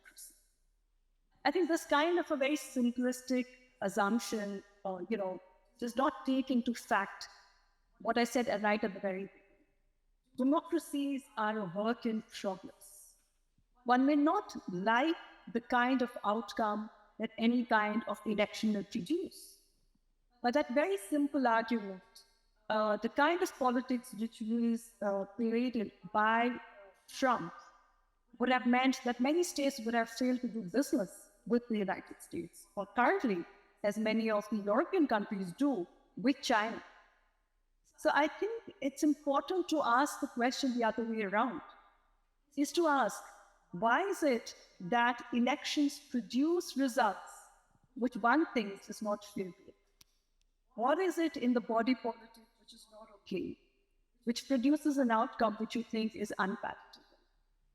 I think this is a question which needs to be placed in a larger context. As somebody who's looked at Europe intently for a very long time, I would also like to draw attention to the fact that within the German parliament, the third largest party is the AfD, with about, I think 94 seats, if I'm not mistaken. So when we are discussing about who privileges whom and how they privilege, I think the question also needs to be asked about is that this is not about spaces where only two people are standing, and that a leader, as described by the person who's asking the question, is representative of everything, and that if it is wrong, everything is totally wrong within that political system. If it is right, everything is correct in a political system. I think that's a very narrow and a binary way of looking at it. If one wants to look at it in a more realpolitik kind of a sense, and this is why I said right at the very beginning, the political axis is not falling very equally on the economic axis. By those very definitions, all countries which are democracies will start doing business with autocracies. But that's not the evidence that it is in front of us. States are doing business with each other.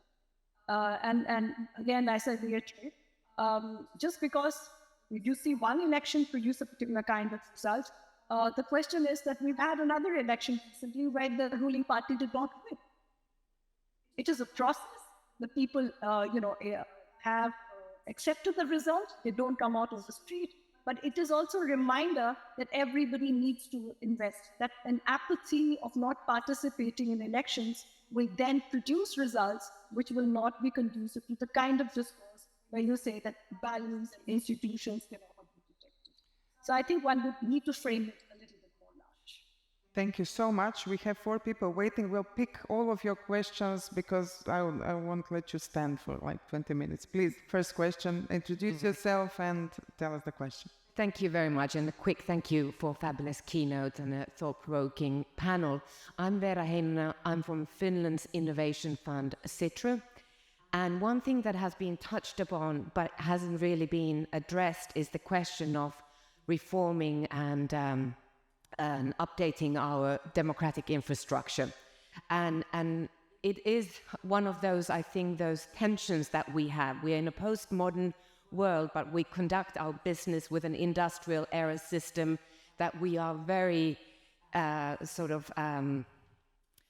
hesitant to update. And I would particularly challenge the representative system that is hesitant in devolving power to more direct methods of democracy.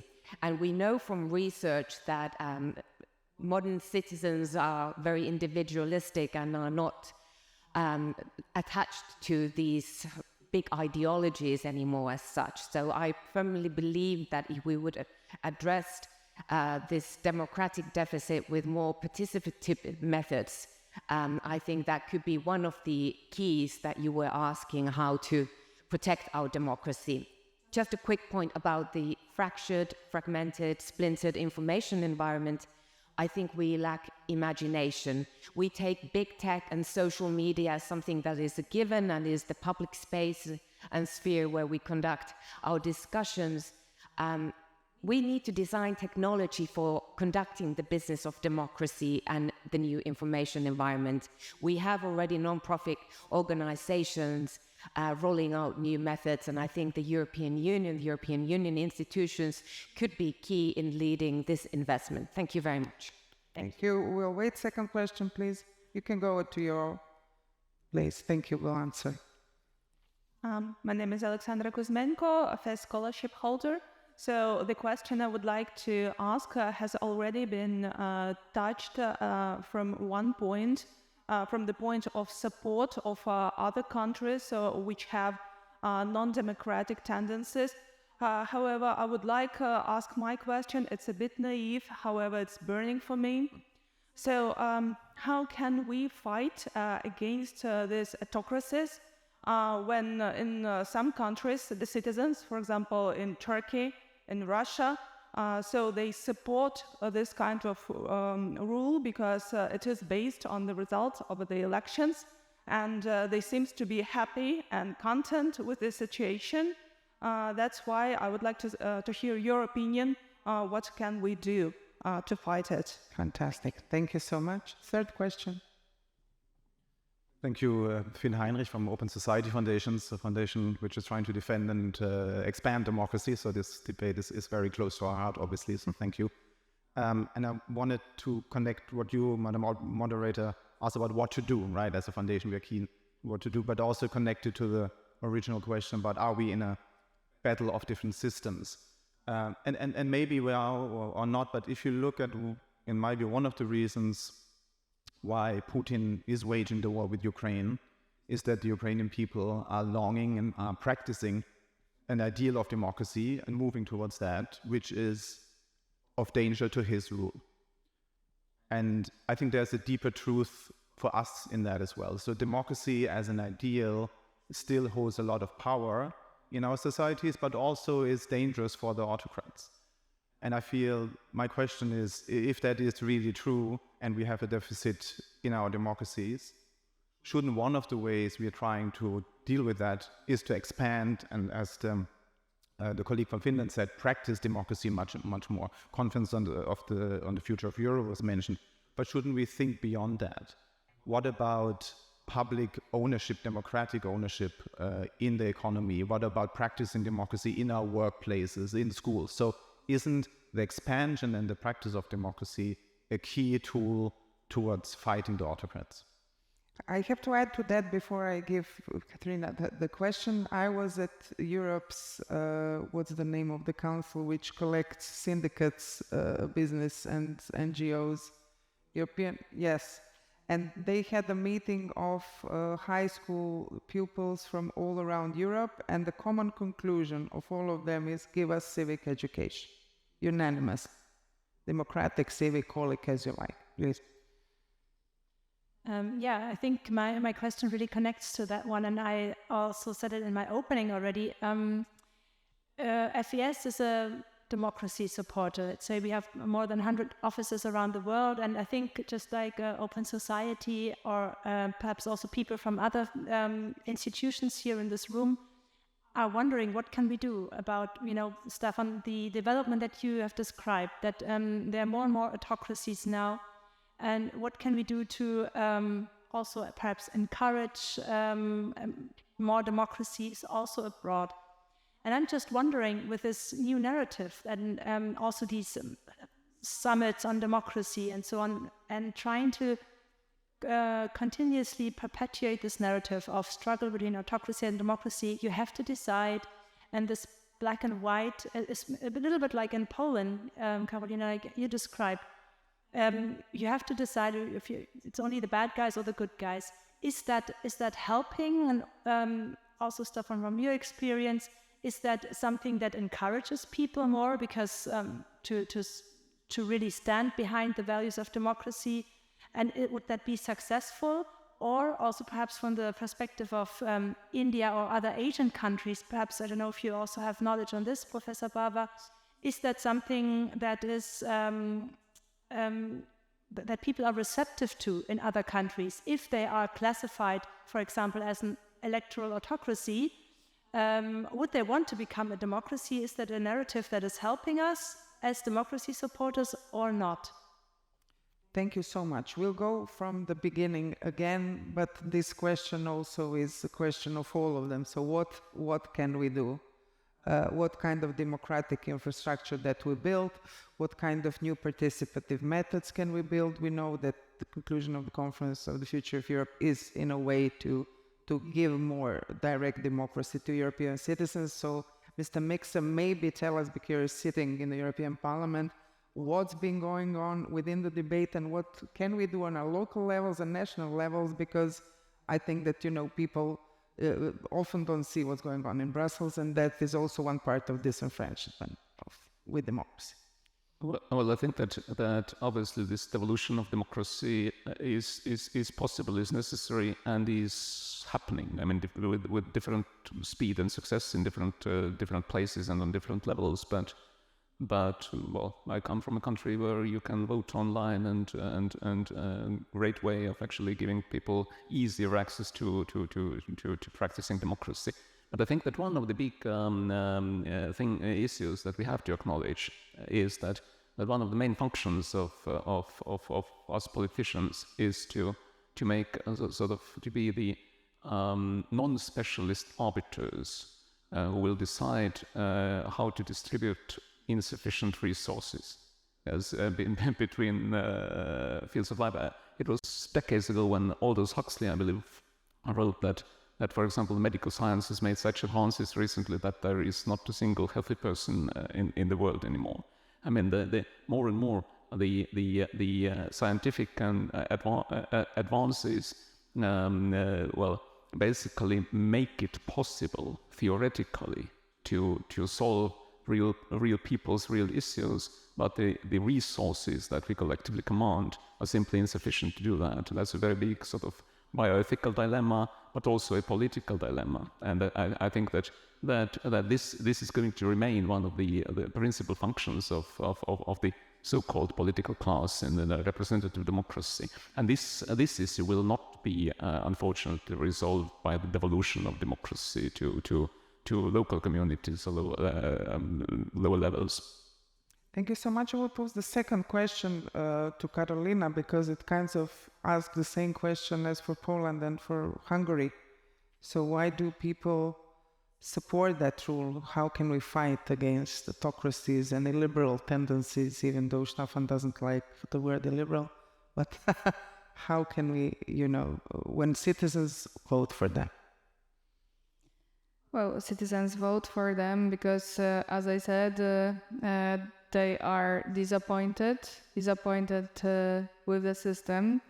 As Professor Illouz was mentioning, this politics of emotions, it's valid both on the supply side, but also on the demand side.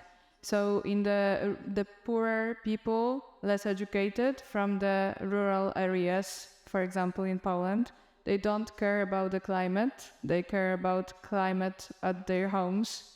What will the husband do when he comes back drunk home from the bus stop? Often this politics of emotions is of these emotions that were mentioned by Professor Illouz is the one that is catering to the demand in some circles. On the other hand, there are big cities where the demands are totally different. They're progressive. But at the same time, there are also people who are from the cities, non-progressives. These are the ones that I mentioned, that are the voters of the ultra-right, who are often well-educated and better standing, having good work, and they just are disappointed by the state, disappointed by the whole political class, whatever, right wing or left wing or the center. They just want novelty and someone that will not infringe on their home and work sovereignty. So it's this sovereignism thing. But how should we treat these autocracies that still hold elections and people still support them? This is a really difficult question, because we were mentioning China today, and US Secretary Blinken is visiting China, and before there was this message about the must of talking about difficult issues in between the countries, and to that China replied that we don't want US to meddle in our internal affairs. Internal affairs meaning human rights abuses versus, for example, Uyghurs. But since 1948, human rights abuses are not an internal issue. Also about the spy balloon, but spying on another country is not an internal affair. But at the same time, we have global problems, like, for example, AI, that, as we know, is now an existential, potentially, problem for the humanity. And in order to regulate the AI and infuse it with ethical standards, we cannot do that alone. Even the US cannot do it alone with NATO, for example. We need to have a global pact on that. We need to talk with China. We need to talk to autocrats to stand on these global issues together. So that's a very difficult problem, and I have no answer for that. Yes, and weaponization of AI. And when we can put this, you put a fantastic thing out there. I'll ask all the audience to leave it in last half an hour, and that is that we lack imagination. I will really like the whole room to start, imagining like we have everything on our disposal. So to be creative and think of it, because I completely agree with you. So Staffan, I would like to put the question from the colleague from the Open Society. Is, autocracy still fearing the democracy? Because there's been a discussion, people are waiting that something will happen inside of Russia as some kind of revolt. So is that still the case for Putin, or in general, or for China, for anyone? And can we build what was mentioned, some kind of public ownerships and other kind of practices for them? Yeah. Well, with the case of Russia, it's very clear that Putin feared that democracy was sort of developing, if you put it that way, in Ukraine. And so for some autocrats, that's a threat. For others, it's not. Some simply don't care, and to varying degrees. I think, and following up also on what was just said in relation to also the first question, maybe, I think it's important in this, whether it's a battle or not, I'll come back to that.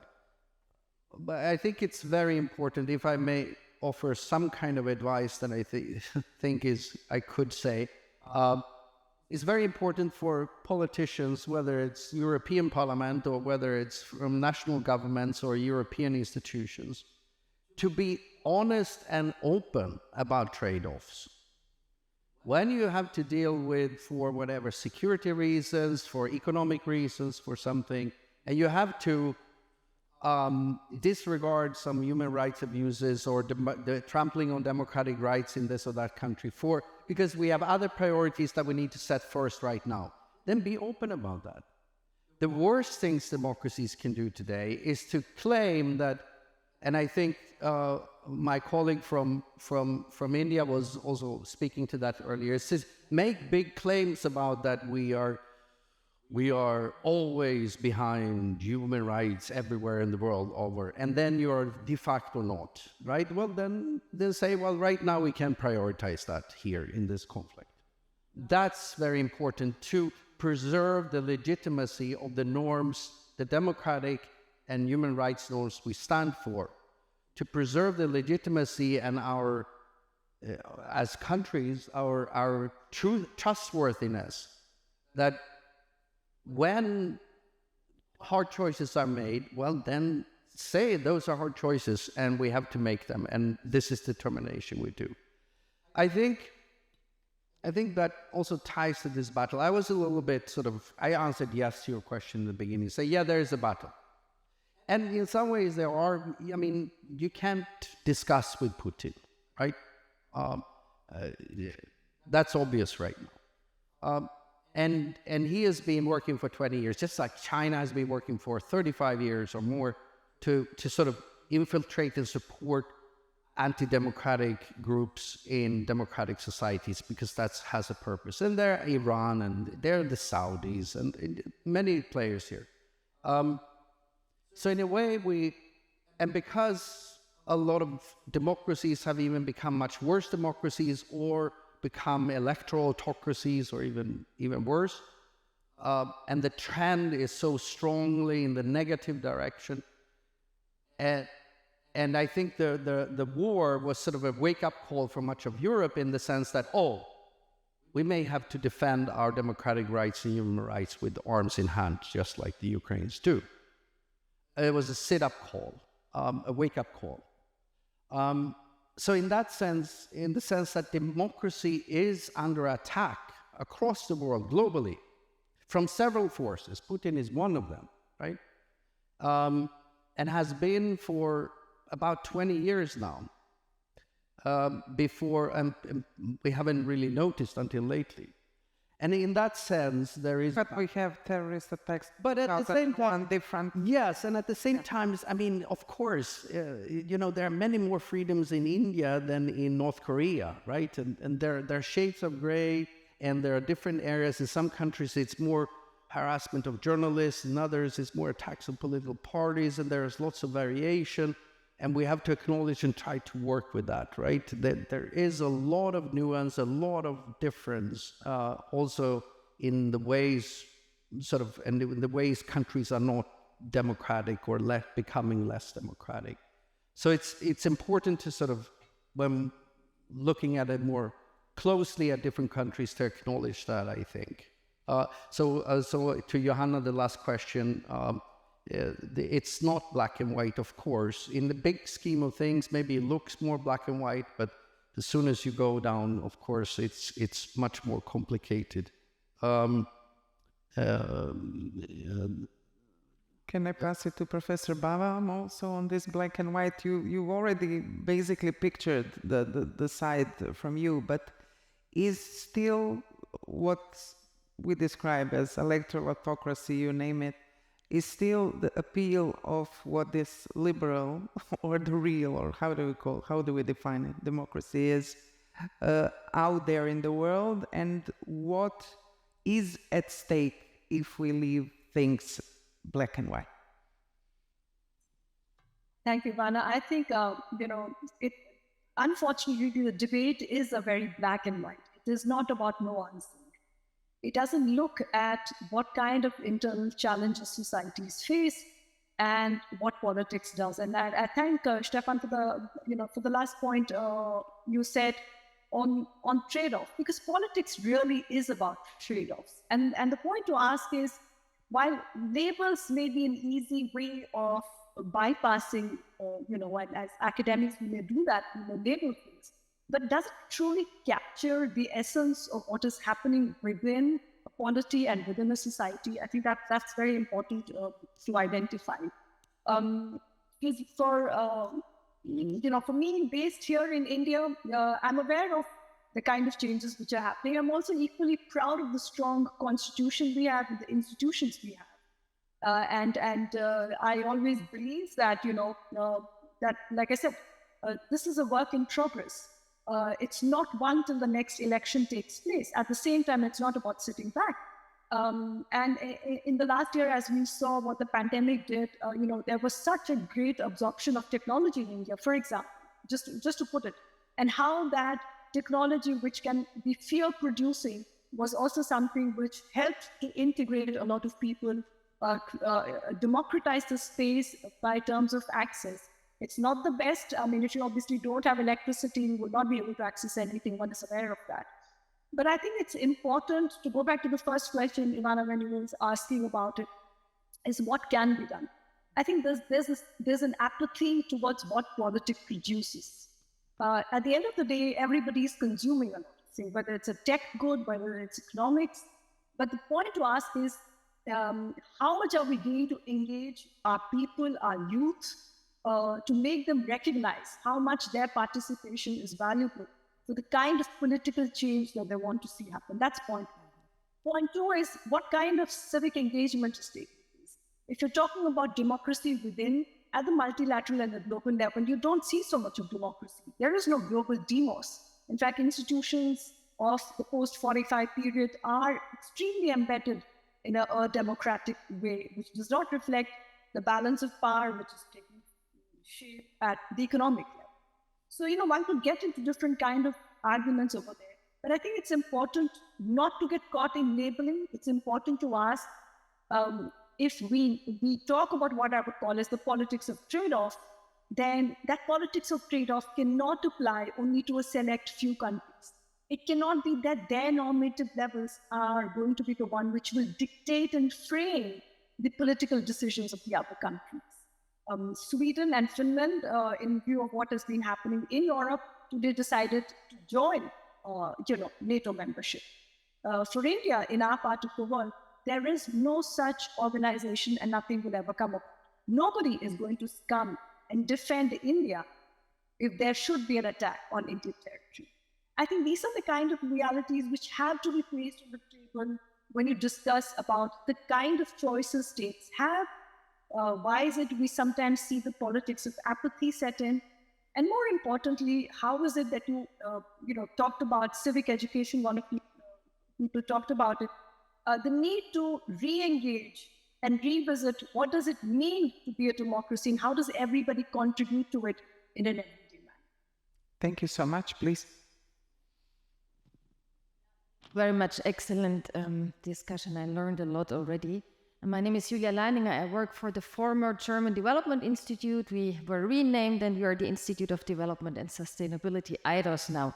And I have 2 points. My first point is what did I learn? I learned that anti-pluralism and dismantling accountability and checks and balances erodes democracy, and that populist governments or leaders are very effective and efficient in helping to do that, in eroding that, because they address, they use and abuse emotions.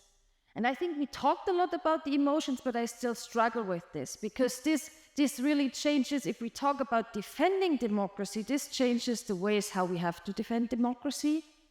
Because I mean, emotions, I want to believe something, and I want to believe a truth. And it's not only about being in your own echo chamber or community, it's also about not believing in facts, right? It's something we face in our policy advice actually often these days.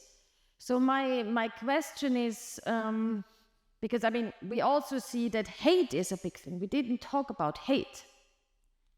So people who experience that hate, who defend democracy, and are confronted with these emotions, don't have any means. I mean, if I talk to local politicians here in Germany, to politicians in our parliament, it's there's no answer to that. And so my first question is maybe to the Israeli and Indian experience. Are there strategies that your politicians, your local politicians, civil society organizations, democracy defenders use to counter those emotions?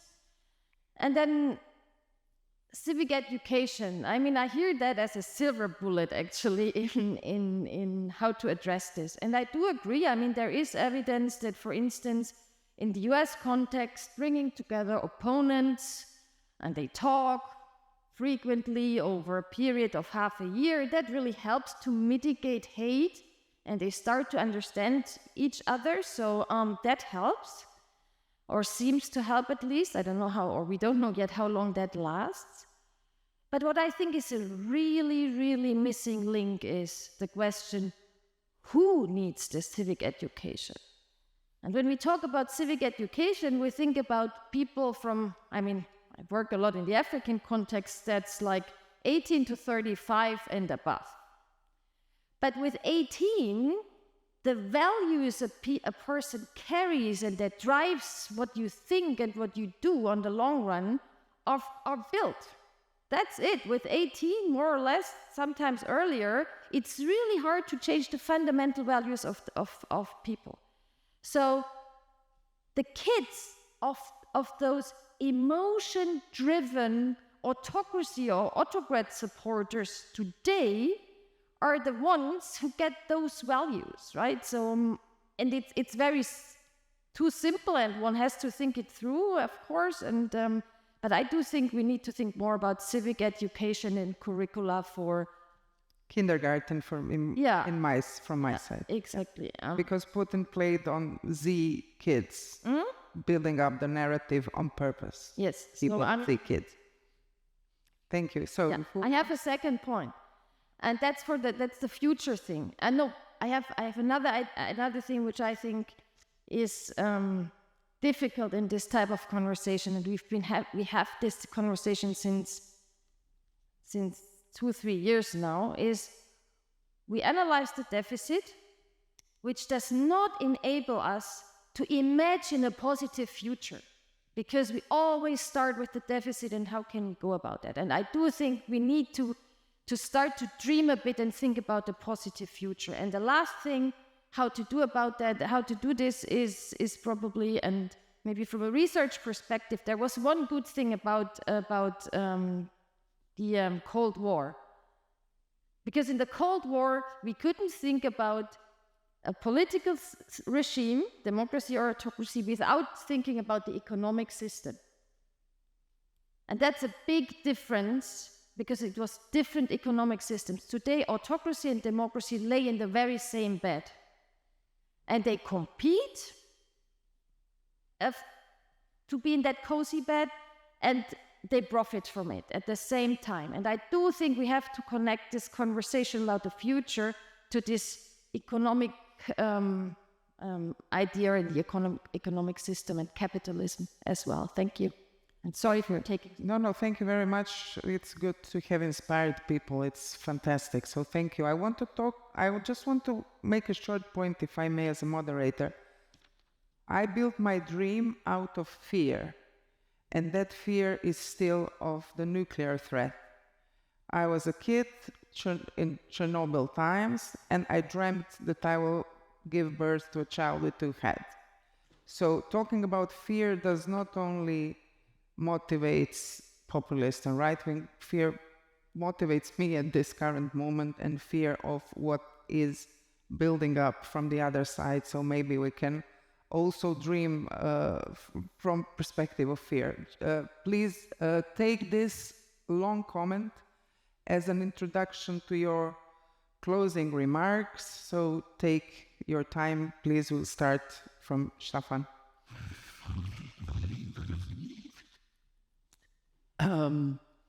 Okay, I've made many points. I've had lots of time, so I will try to be minimalistic here.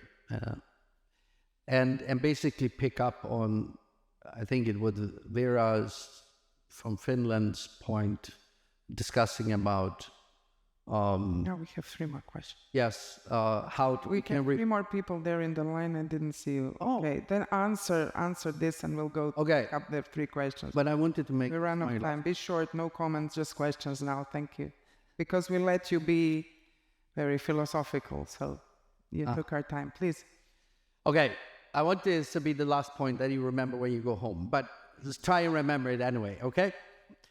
So Vera and others about reforming democratic institutions to work in what you call a postmodern society. I don't like that expression, but I accept your sort of the content of what you described.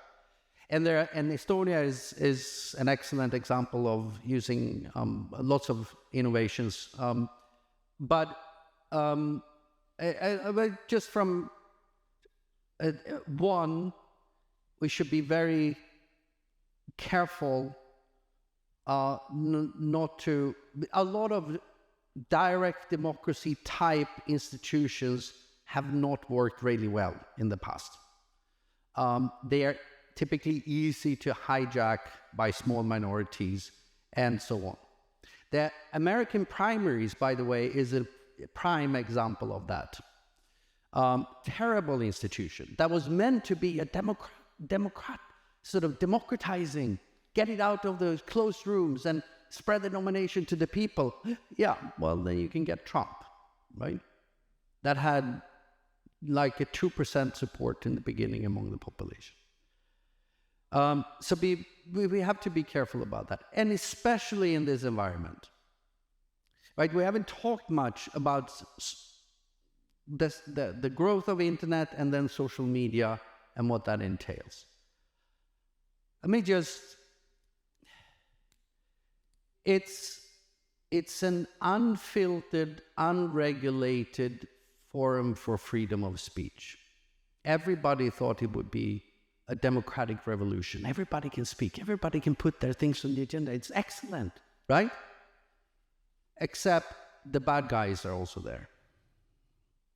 And they use it very effectively. I said this to the January 6th Commission during that investigation. Democracy dies with the lies. Democracy cannot survive if a vast majority of the conversation is based on lies, conspiracy theories, fake news, whatever. Just the simplest thing we do in democracy, at least without these innovations, we go and cast a ballot to hold somebody accountable, like a member of the European Parliament. If that political leader, that party, can lie about what they did, they didn't do, and be believed, then what am I voting on? The meaning of that accountability mechanism disappears. We don't need voting anymore. It's fundamental that democracy as a system needs a foundation of truth. And right now, the development in the use of internet as unregulated, unfiltered, is undermining democracy. Fantastic. Question 1, question 2, question 3. Questions, no comments. Thank you. I've rehearsed this and it'll hopefully be less than a minute. My name is Alena Kahle. I work for the London Story. My question is directed to Staffan. So our work focuses on EU-India relations and how democracy can be a bit more integrated into that. And I was quite intrigued by your comment, Staffan, that what democracies need to do right now is to be honest with the trade-offs that they make. To say, well, if we're going to ignore human rights violations for the sake of X, Y, Z, be honest about that, because otherwise democracies lose their legitimacy. I wonder whether that is a wise idea, and if the other panelists could give their thoughts on this particular thing. Because ultimately, the EU, in its founding treaties, has the obligation to promote democracy, human rights, etc., abroad, and its partner countries, such as specifically India, have said the same thing. They have agreed to those values and have agreed to human rights treaties. So if you're going to say, yes, we're making a trade-off and ignoring these treaty violations, does that still make democracies credible? So lovely to hear the thoughts of the other panelists on this, and also more broadly on the distinction between democracy and human rights and how they interlink. But I guess that's too much, so we can discuss that over dinner. Thank you. Thank you, Elena, so much. Question number 2. Yes. Okay. Hello, my name is Adam. I'm from Poland. And a lot of people in Poland, so much people in Poland as a part of the society are loving democracy since this solidarity movement. Yes, but why all of the European institutions has failed for us with the peace actions, with our political party that's ruling at the moment and making the law that isn't for the people, that is for their own wallets and for their own positions, yes. Why there are no actions that really can touch them? Reducement of fundings has touched mostly people that are forced to handle this, that they don't get the money and cannot have a new hospital and new other things that are planned in the KPO. Aren't there any actions that can Europe make to reduce this type of autocracy? Thank you. Third question. Hello, everybody. My name is Mattia Jansel. I'm a student from Leiden University. And actually building on the previous comment of the representative from Finland about the lack of imagination and creativity in building democracies, I would like to challenge the idea, or let's say bias, of discussing politics mainly on in the country level.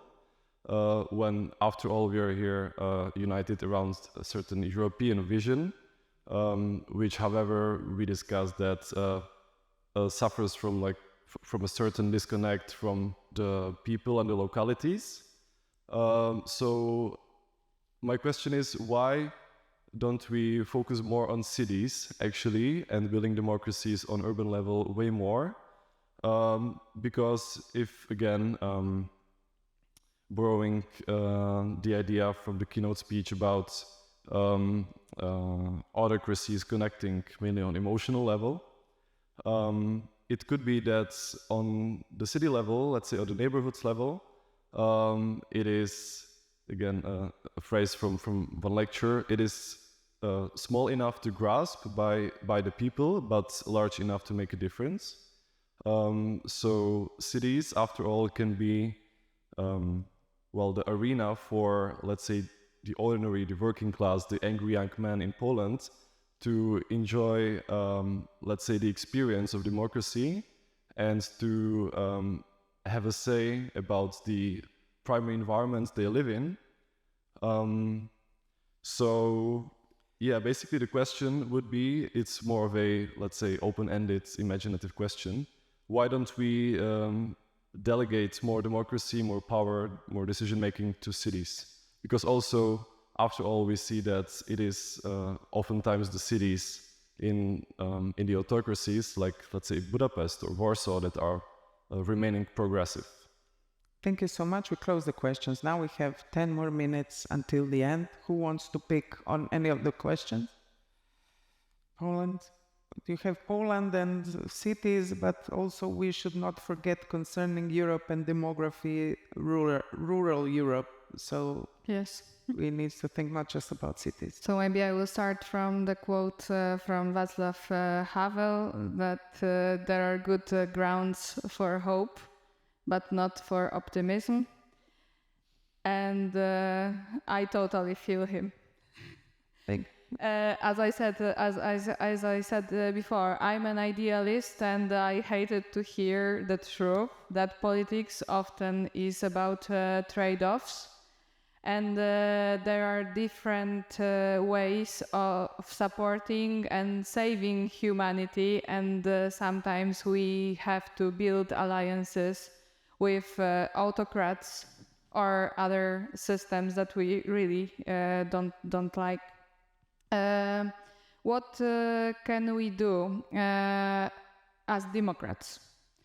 First of all, we should have hope, because we probably, all of us sitting here, we know that our values are really worth fighting for. Second, we need to fight for them. We, the intellectuals, the opposition, the media, the civil society, we have to persuade the citizens that democracy is the system that allows them to develop and to thrive. Because, as I said, many, especially young people are feeling disillusioned with the system. So democracy, we have to prove that democracy is worthy of its name. As answering the question about what European Union can do to reduce autocratic tendencies, for example, in Poland and, for example, in Hungary, I already mentioned that it's a tough thing, this conditionality I was mentioning before. It doesn't work, but what to do? European Union is built on the values of rule of law and liberal democracy, and but we at the same time we saw the anti-democratic backlash of the countries like Poland, like Central Eastern Europe, that shown that we don't want to be imitating others. We don't want to be imitating the West. We want to be sovereign. That's why the sovereignism is the word of too many days. That's why I really believe that the ultimate voice belongs to the opposition, who is also the ultimate check and balance. That really we cannot say that they're external traitors. So it's the work of the opposition working together with, as I said, civil society, intellectuals, the media, and persuading citizens that it's worthwhile to vote for them, but also to have really constructive programs, which they don't have yet, at least in Poland. Thank you so much, Mr. Lindberg. Short answer. You gave your final word, and then we'll go to Mr. Mikser for the final word, because you had a direct question to you. Trade-offs, just short. Yes. Okay. Direct question. Yeah. I wasn't really thinking about India when I said that. I was more thinking about the kinds of things when, okay, so let's get off Russian gas. So now we go to Qatar, right? Yeah. And or Sweden for a long time selling weapons to Saudi Arabia that were also used in the war in Yemen. Well, to keep our industry going, we need to have some clients. I mean, it's more that kind of thing that I was thinking about. I hope that the European and governments and the EU and the US in their relationship to India continue to insist on democratic rights and freedoms and the declines that have happened with civil society, with media, academia, and so on, and of course the treatment of Muslims in India over the past 8 years. So I hope that continues to be brought up. Thank you. We have a comment from Professor Illouz, and then we go to New Delhi, and then Mr. Mikser will finish. Please. It's really a question, actually. No time. Sorry for questions. We'll have it on dinner. Okay, so then it's a comment. Okay. I 4 minutes for 3 people, so okay. We'll be talking about what can be done at the level of civil society, educational programs, etc. I have a tendency to ask also what went wrong in the liberal camp. I think we can find many mistakes that were made. There's only one I want to point at. Karl Popper in Open Society and Its Enemies has a very interesting notion of the paradoxes of tolerance. And he says very briefly that tolerance is paradoxical because if it tolerates if it tolerates the intolerant, it will end up being defeated by the intolerant. And Sylvie Kaufmann from the newspaper Le Monde has been writing, for example, about the mistakes of the West and especially the European Union in ignoring the signals that Putin has been given for a long time about his intentions. And many people who are not privy to the complexities of the decision process in the European Union feel the same way about what happened to Orbán in Poland. That is, the idea that they should have been stopped much earlier and that the European Union should have been intolerant in order to protect tolerance. That was going to be a question, but there is no question mark. But I can have a question. What is European Union? That is also interesting. But New Delhi, please, your final comment. You have 1 minute. Thank you. Thank you so much. I just want to add that it's important when you have conversations like this to be more self-reflective than to introduce frames of reference which says that the onus is on the others, but not on yourself. What do I mean by that very quickly is that, there was a colleague who asked a question on EU-India relations and where does human rights figure when both of them talk about it. I would come back to a point which I said earlier, which I think the audience needs to also think about. Do you always only frame all your conversations about human rights, or do you selectively use human rights when it is suitable, right? Because if that is a constant normative underpinning of the way you do business and politics, it should define every action. But the evidence is contrary. If human rights are so significant, then you would never have undertaken business with Russia. And it's not just about small clients and large clients and the trade-offs. I think it's a fundamental question which says that there is this normative box with which we engage, but we will selectively engage. And then there is the other box where we do business. And that is why I again urge everybody to recognize the binary which is created, where you talk of the binary of the political between democracy and autocracy, but do not want to consider that everybody is doing business with every other state. And at that point in time, nobody, and I say nobody, is talking about human rights and political values and objectives. It's the balance sheet which is driving politics all the way around. Thank you very much. Thank you. Self-reflection would be a better way to start a discussion. Thank you so much for your inputs. And Mr. Mikser, final words. Thank you. I think on trade-offs, I can't remember if it was Clausewitz or Sun Tzu or someone else who said that tactics is the way you use soldiers and equipment to win a battle, and strategy is the way you use battles to win the war. And I think that when we are doing politics, we always have to keep our eye on the strategic objective. And when I, for example, as an Estonian politician, go to China to talk about human rights, I want to be able to actually achieve change in the human rights situation in China rather than just make a point of speaking my conscience and being kicked out. So I've always tried to be very honest about the trade-offs. Now, after George W. Bush and his 2 wars and his failed attempt to export democracy by force, I think we are not too keen on trying to do that, at least for the time being. So we can only lead by example, and we can only try to convert or reconvert our own people into believers in democracy. And we are, as politicians, we try to basically give to people a sense of security, economical, physical, and otherwise, emotional also. and people also on the demand side, I think they want justice and respect. We've been, as progressives, pretty good at trying to sell them the concept of economic security. But on the other fronts, I think that we have been recently outdone by populists on the right, and we have to sort of also think of those terrains. First of all, I want to thank to everyone who watched us online, because this panel was streamed online, so thank you for being with us. Second of all, I want to thank all of you in the room. No one left, so I understand our panel was interesting. Thank you to Professor Ummu Salma Bava.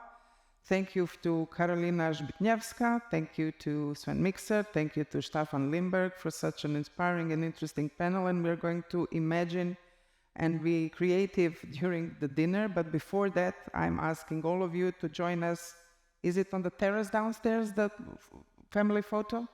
Outside for the family photo, and then later for the dinner. Thank you so much for being with us the first day.